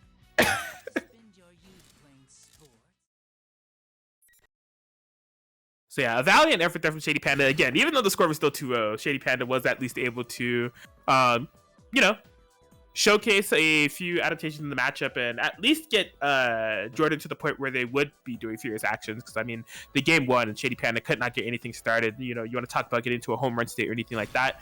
They couldn't even get any like bases on the board or anything. So good stuff to them. Tenchi, Core, another personal kid. And yeah, we got Katie in here. Let's go ahead and get OmniSScythe in here and get this winners finals underway.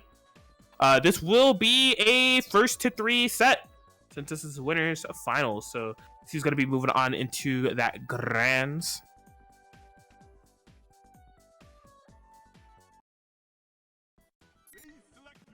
Very well. You want to play with me?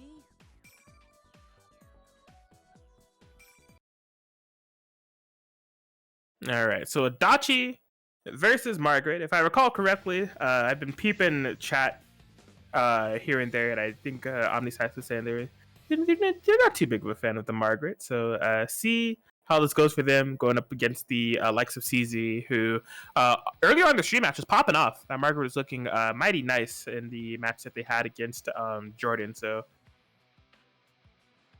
I don't know. If you're like me and you're cheering against the Adachi army, CZ is our final hope. Let's see if Tech Chase will be blessed with the Adachi curse from here on out, or if Margaret, a unlikely ally of mine, will be saving the day. Winners finals, 1-to-3, OmniSScythe, CD, let's go. All right, CD striking first. Jeez, the buttons of Margaret that move so far, they're not only, you know, a threat to get hit by, but it's also a movement option. Why not? Yo, lockdown. OmniSScythe. Try to stay patient. Just navigate through everything. Good defense here thus far.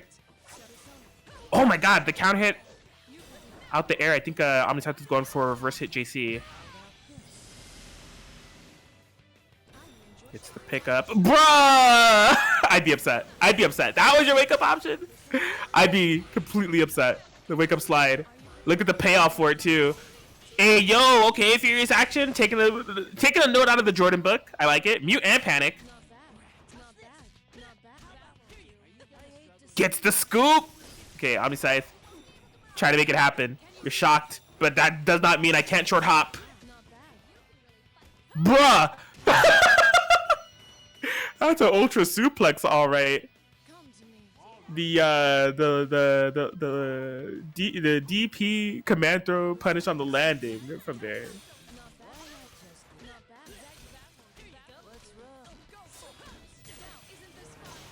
Okay. Son, oh man, the persistence of CZ to do the wake up buttons to disrespect OmniSScythe on the Oki.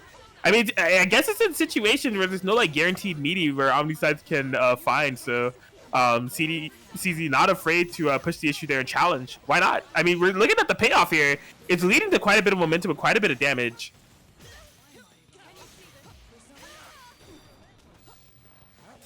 Oh my god! But look at the persona card usage. That's unfortunate. That's unfortunate.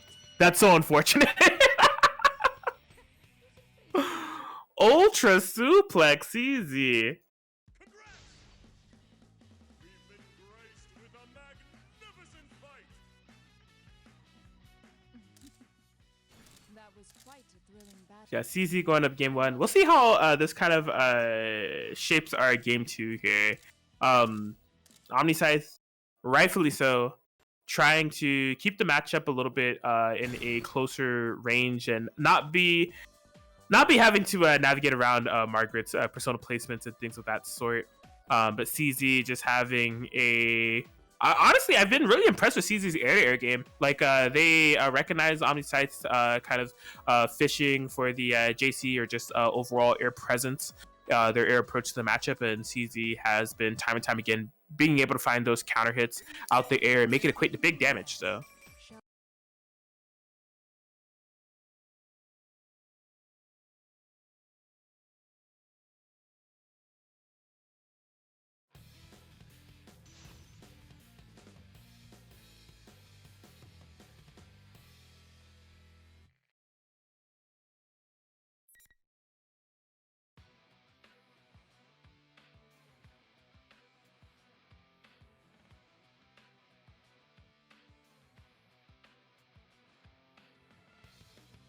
Sorry, but I don't play nice. I'll take any restraint. All right, so we're going into game 2. Let's see what we got here. Yikes! Oh my god, round start check. What does she not have? What does she not have? Oh, okay. Fear, OmniSScythe, corner positioning too. This is quite significant. Actually, a bit surprised that CZ was willing to just hold the entirety of the combo there. Conservative on the burst, but maybe for good reason. Just simply find a way to navigate around the corner, turn the tides into your favor. The overhead confirmation. CZ looking strong right now. Oh, jumping over the furious action. Perfectly. Getting the punish, the pickup. 50 bar on deck. OmniSScythe going for the burst! Not able to capitalize accordingly off of it. Just a snipe with that lance from full screen. Yeah, and I mean, that was going to be a combo that was definitely going to kill, but OmniSScythe just saying, let's let it rock. Let's see what we can do. But unfortunately, a short-lived interaction shortly thereafter.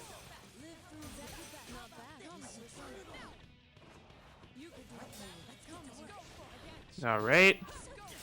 Keeping the pressure going. Oh my god, the lockdown. How do you get out? No. I have no this character. Margaret. The world is our oyster.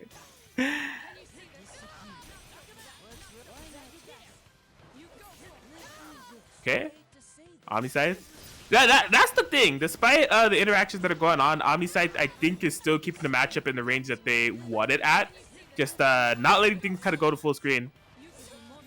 Oh, the Furious action. That is a tough one to whiff right there, Chief. CZ is locked and loaded, ready to go. There's 100 bars on deck. You better believe that's gonna be a kill is what I would say. A little bit of a flub on the ending of that combo, but OmniSScythe just caught there, whiffing the burst out in the wild, and CZ getting the punish and getting the game. Gonna be going up 2-0 against OmniSScythe now. Player 2 wins. Have confidence in yourself.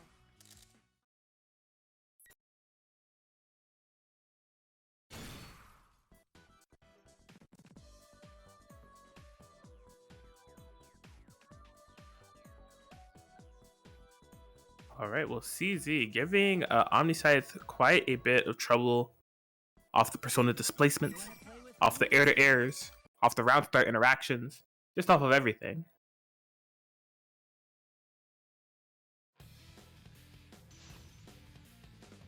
And yeah, I mean, I guess in terms of like I said, in terms of the spacings and where the neutral games being played and like where actions are being made, OmniSScythe has the proper spacings available. They just haven't been able to one, find many hits on CZ, and two, have them equate to subsequent pressure that they can snowball to the end of the game. So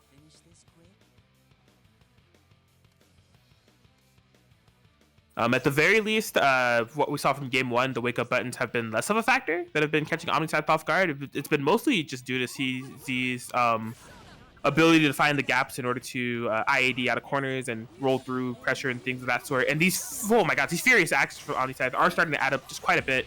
Not making any contact with Margaret and just guaranteeing these punishes is not the way that you want to start. 4K, wake up buttons, but no confirmation. Hopscotch in the corner. CZ ended up victorious with it. Yo. Okay, the furious actually making contact. Not as a reversal though, that's an overhead.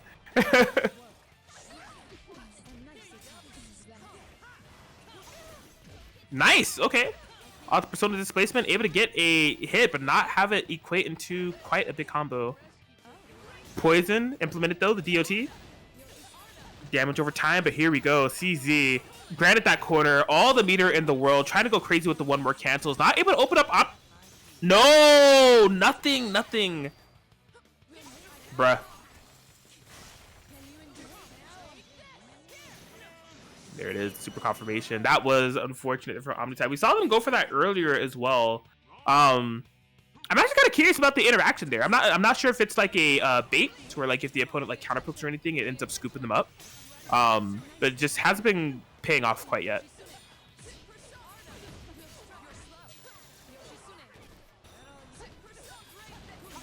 Bruh. Okay, I like it. All out attacks, we're swinging. OmniSScythe bringing it all to the tip. Wake up 2B or 2C, whatever it is. I'm disgusted. Ended up bursting out in the wild though. Wasn't able to tame the interactions, but this confirmation, the pickup, 25 bars on deck. Could this be it? No, whiffs the fist. OmniSScythe has 150 meter to work with. The persona dropped in huge damage, but couldn't quite find what they needed shortly thereafter. And CZ 3-0 victory over OmniSScythe, and will be moving into grand finals winner's side.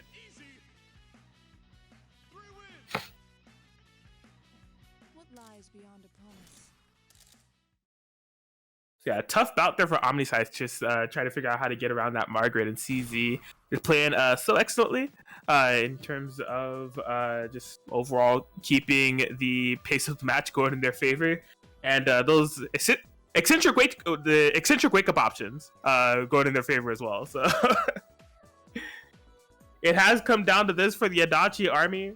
Only one can have the opportunity to try to win it for the entire militia, and it's going to be either OmniSScythe or Jordan for a chance to take on CZ, the Margaret that's waiting in winner side grand finals. This is Tech Chase Online. Hope you all have been enjoying. We are winding down. Exclamation point match Reno in the chat. As I said earlier, $50 pop bonus provided by PlusFramesGG, but there are also sponsor quests there, so be sure to utilize those before the night ends. It's just a way to donate more free money to the pot. by subscribing or following various entities associated with PlusFramesGG and affiliates. There's lots of free money there that's waiting to be claimed, so don't let the night end without claiming that money and paying out the players here. Do you want my attention that much? But here we go. The true measure and test of society, the Toru Adachi mirror in Persona 4 Arena Ultimax losers finals. First to 3, OmniSScythe Jordan, what do we got?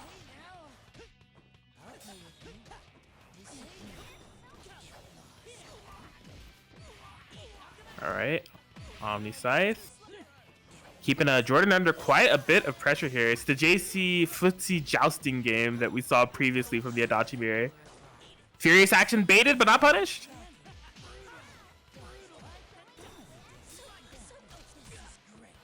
Gun. What character?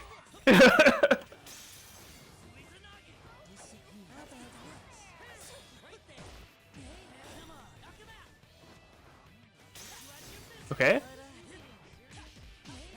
I'm almost at a loss for words watching this mirror matchup of like what exactly is going on here. Seeing a lot of felling, a lot of struggles to try to keep each other locked down, pinned down. The JA and air-to-airs are coming out now. Or rock paper scissors between JA, JC, and J Block. I don't know. J Block. OmniSScythe is the one that comes out on top. Jordan utilizing a burst in that round 1 as well, so going into this round 2 with a bit of a disadvantage. DP! Furious action. Name of the game.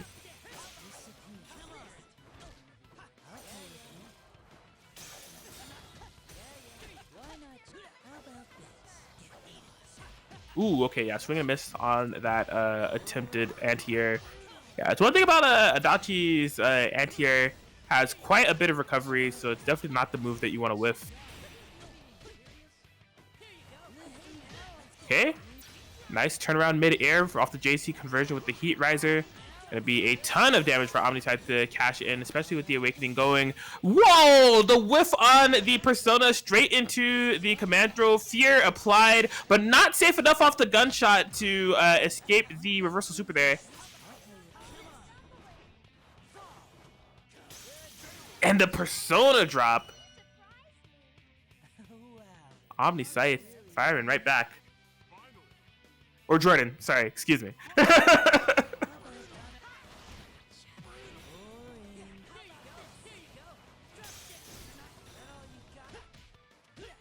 Okay, tick pressure, not cracking quite yet.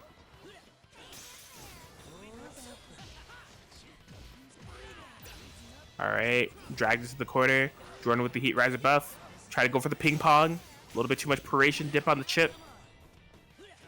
OmniSScythe bursting away, trying to go on the chasing like a crazed detective there, right under the Jordan, looking for a landing off the 2Bs or anything. And there it is, OmniSScythe hungry for the momentum, but none to be found. Jordan.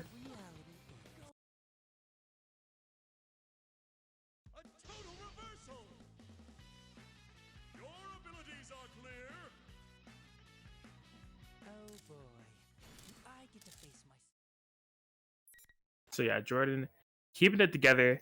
This has been a wild match to keep track of. It feels like each of them are kind of playing this JA and JC, like I said, the jousting game of trying to put each other under pressure. As soon as it comes out, one of them may do a furious action. I think they just are both aware of the amount of damage each of them are able to dish out in terms of like the 4K. Both of them have those ping pong combos ready to go, and it's just causing for a little bit of a slower neutral game. They're aware of the situation that's at stake.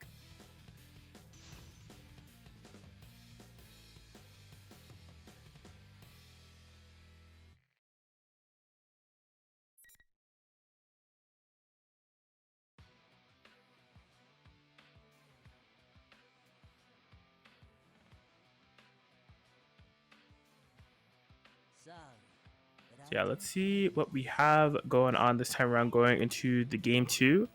OmniSScythe definitely showing off a bit of setups that we saw from that first game in terms of the Persona whiff into the command throw and such. An early burst use from OmniSScythe, and on the chase, trying to make that burst worth it. A furious action whiffed out in the open, in the corner as well. OmniSScythe able to capitalize into a knockdown, but not any great Oki, as Jordan was just kind of able to roll out.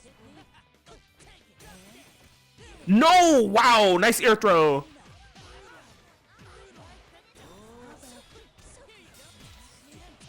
Alright, now it's Jordan keeping OmniSScythe under pressure.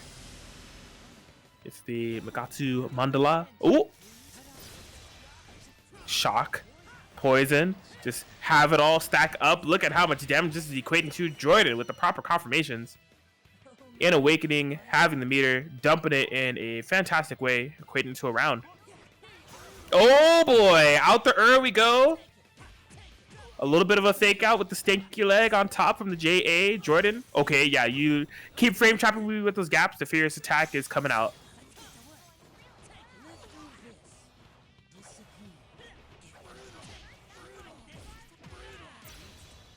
All right, dragging to the corner. Heat Riser buff. Jordan feeling it right now. Needs to be careful on whiffing those committal anti-air buttons. Not the biggest punish this time around. Oh my gosh, the air stall. Yikes. Yeah, has been committing to that Adachi to be quite a bit for the anti-air, and has been getting punished more and more each time that it's been whiffing. Kind of starting to add up here for Jordan as they are in Awakening state. The air throw out of no... Literally, what just happened?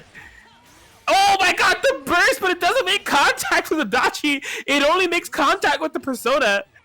Jeez Louise, I thought that through the actions that were going on there, these were kind of getting tough for Jordan, but literally a turn of events from out of nowhere in the scramble, finding an air throw somehow, getting the combo confirmation shortly to follow. OmniSScythe's feeling the pressure, bursting, but not able to actually hit Adachi.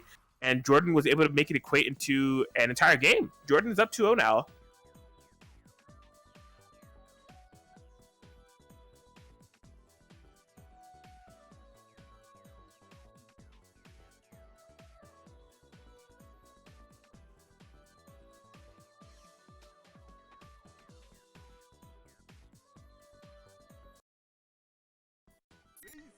What a pain in the ass. You wanna play with me?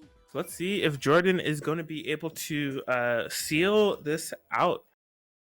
It felt like that OmniSScythe was getting a little bit of a read or getting a little bit of things going. I think just like literally the last like 5 seconds of that previous round were just all over the place. It had to be situations that neither player was expecting, but yeah, Jordan making sense of the chaos definitely before OmniSScythe was in a clutch scenario. Vastly rewarded for it. Only needs one game in order to move in the grand finals. OmniSScythe faced with the task of a reverse sweep against Jordan. The battle for society.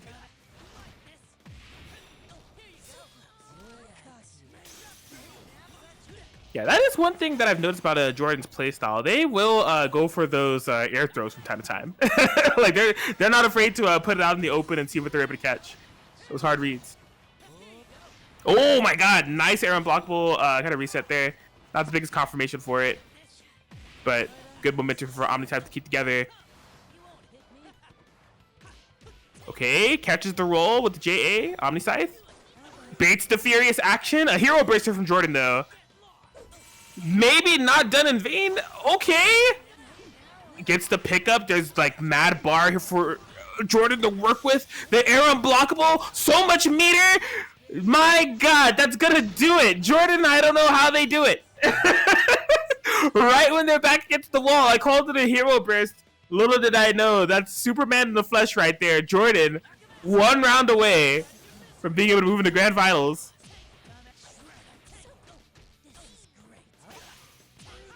All right, counter hit, air conversion, OmniSScythe. Yeah, OmniSScythe, like, it haven't been blowouts. In fact, there's been like plenty of rounds that have happened where OmniSScythe is like maybe just a hit or an action away from being able to bring it together, and then Jordan just somehow finds a way to flip the match entirely on its head. Like it's nuts. The whiff. Oh, but a drop! That's unfortunate. This is exactly how Jordan has been capitalizing in the past. The singular mistake made by OmniSScythe. The command throw catch on the roll. bringing it all together. A burst with the burst bait, but not able to get the entirety of the punish. Jordan had the set right there. Roll straight through the 5C, and Jordan will be able to take it 3-0 over OmniSScythe and move into grand finals. Some tough catches there for OmniSScythe. Definitely some windows of opportunity where it looked like OmniSScythe would be able to put a round or possibly even some games on the board, but Jordan able to capitalize in those clutch scenarios, and with 3-0 victory has been rewarded with a chance to challenge CZ, the Margaret, fending off the Adachi army.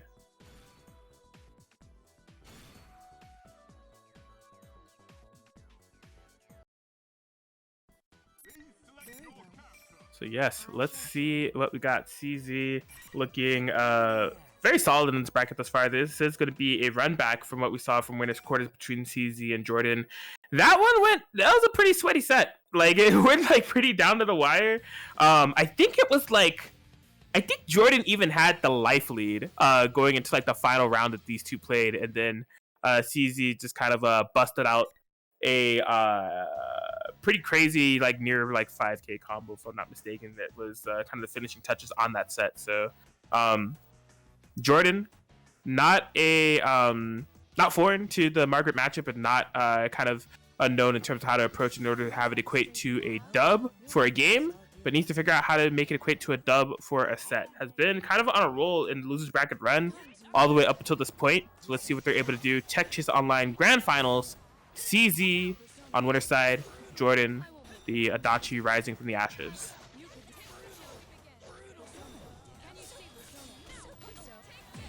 All right, but CZ not skipping a beat right now. The Furious action actually working as a bit of an anti-air there.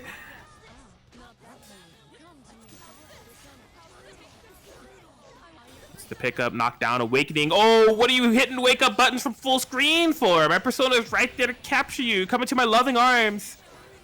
Margaret. Beautiful stuff there for CZ on that round one. Like I said, it looks like they're just not skipping a beat, ready to go. Okay, those buttons that are more than buttons are actually movement options. Jordan able to space it out and get a little bit of a punish. But at what cost? We have still found ourselves in this quarter. Margaret popping off, doing the Margaret thing. Mad overheads, my Oki, my personas, my everything. You're under pressure, the Furious action. Hold this pretty burst safe conversion. And Ripperitos. Oh no, missing the pickup. I think there was a pickup available at the end of that combo, but it doesn't matter. Just maintaining the spacing, bringing it together, and CZ is looking on and popping right now. First game going into their favor. That was well done. All battles are partially influenced by luck. This was a close match.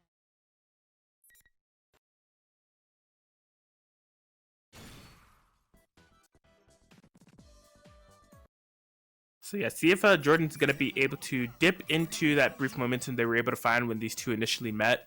Because right now it seems like CZ is in their bag. Oh, what song we picking? What we got? What we got?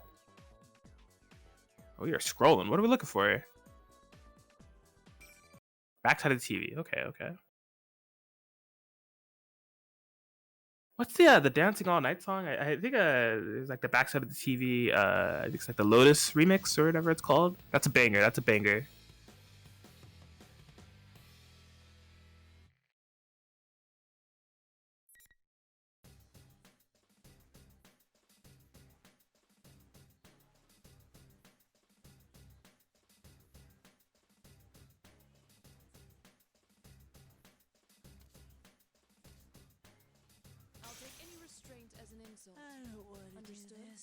So yeah, here we go.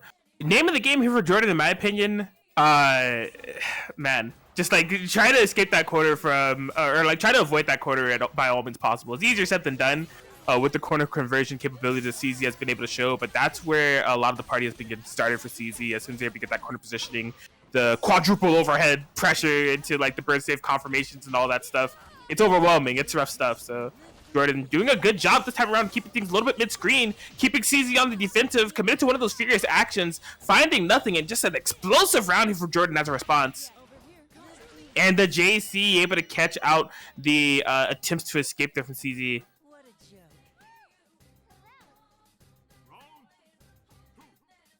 All right, let's see what we got. Oh my God, the call out on the air to air, or anti-air, excuse me. Not a big confirmation, but a big statement made there from Jordan.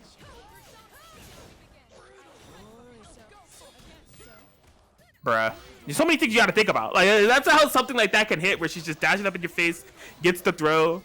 Like, she has so many options that she can implement from situations just like that. Goes for a shimmy this time around. Jordan going for one of those signature air throws. Oh my God, behind the back. I'll get my confirmation. Does not matter. Margaret. The knockdown.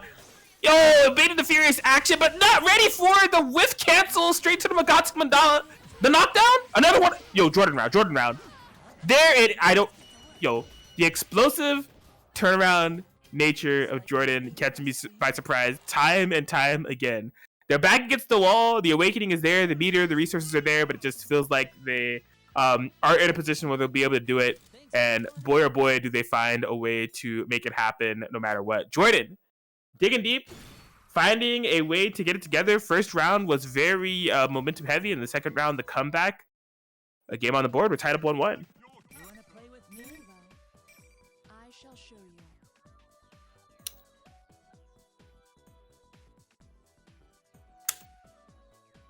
Heaven.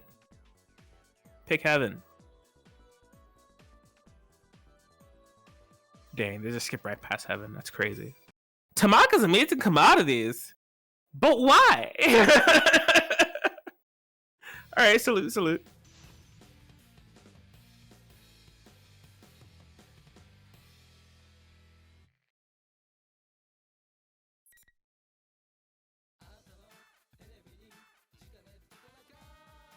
Boom, boom, boom, boom, boom, boom, boom, boom, boom, boom, boom, boom, boom, boom, boom, boom, boom. Let us begin this joyous I of hate times. looking after All right. Well, Jordan staying alive. Had a nice rebuttal there in the game 2. See what we got going on going in game 3. But there it is. Yeah, that's the danger zone. Jordan recognizes it. When Margaret gets you cornered, that's been not good news for Jordan. So now they're trying to be a little bit more crafty with their escapes. But CZ has something else to say about that. Locking out the air, locking out the skies, and not allowing for Jordan's escape by those means. Nice persona displacement pickup. Jordan, early heat riser with the, oh my God, the combo right after. This is big. It's the knockdown of huge turnaround. CZ being forced into awakening, the furious action straight into the Magatsu. Jordan, run up throw. Oh my gosh, no. Tried to go for EX command throw right after wake up. Wasn't able to get anything. Slashes. I thought that was actually gonna kill. The persona drop. Not making contact with Margaret. Furious action out in the wild. And of course, you got that range. Gonna be able to punish it even from that far away. Whew. Scrapping, scrapping. It's sweaty.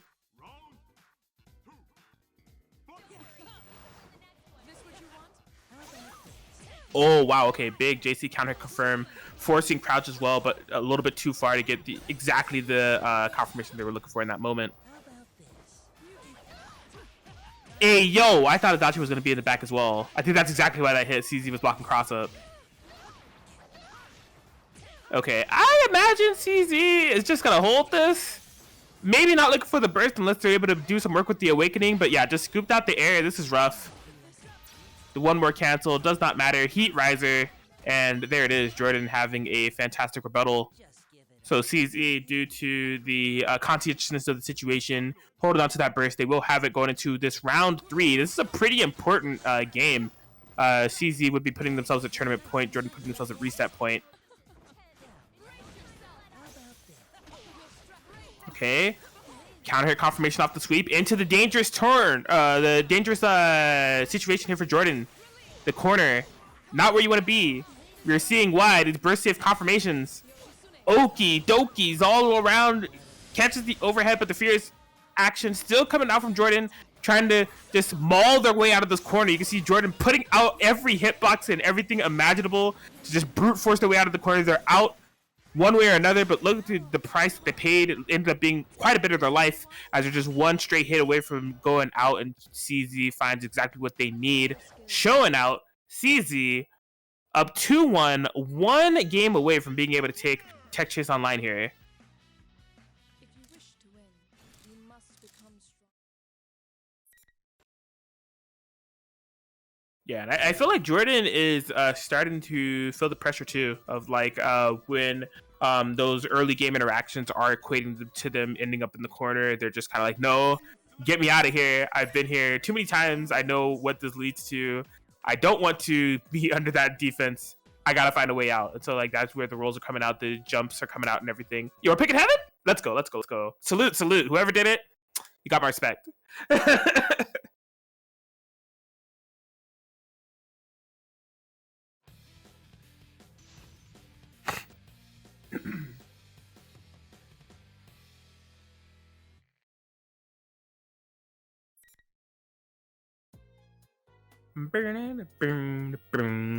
Alright, so let's see what Jordan's going to be able to do here.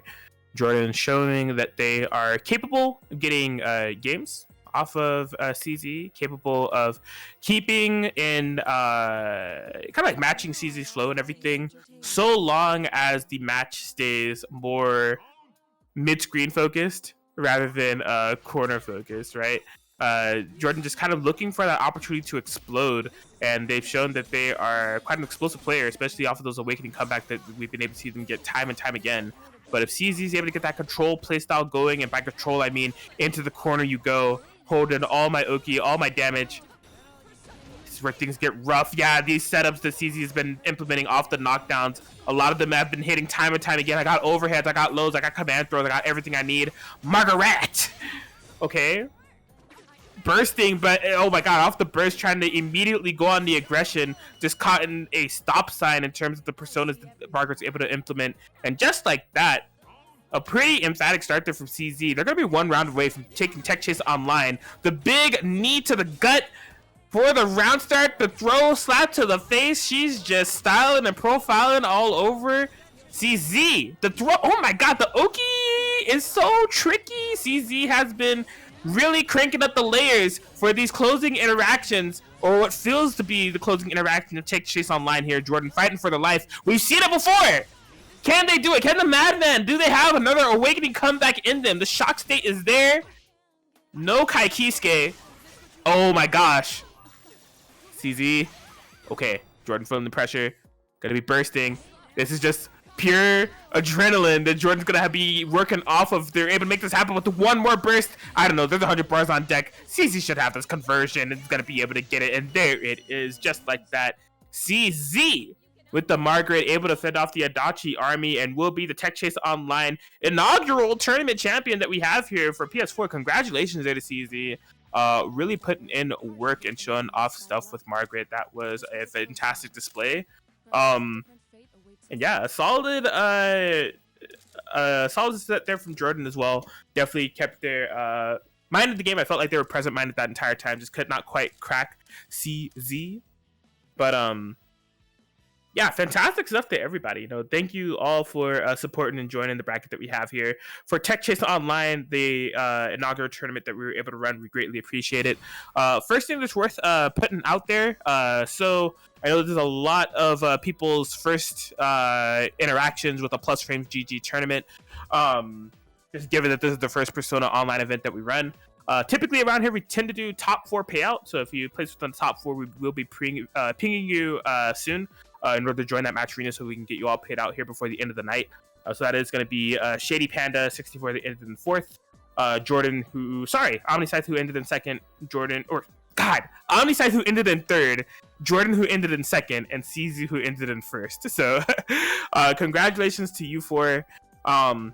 And yeah, we're looking to make this a monthly series, so be on the lookout for us here in maybe sometime in May, so we can get another one of these going for you all.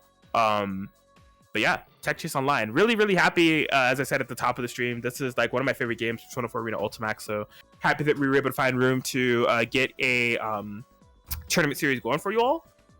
Be sure to follow us here at twitch.tv/PlusFramesGG. We stream more than Persona.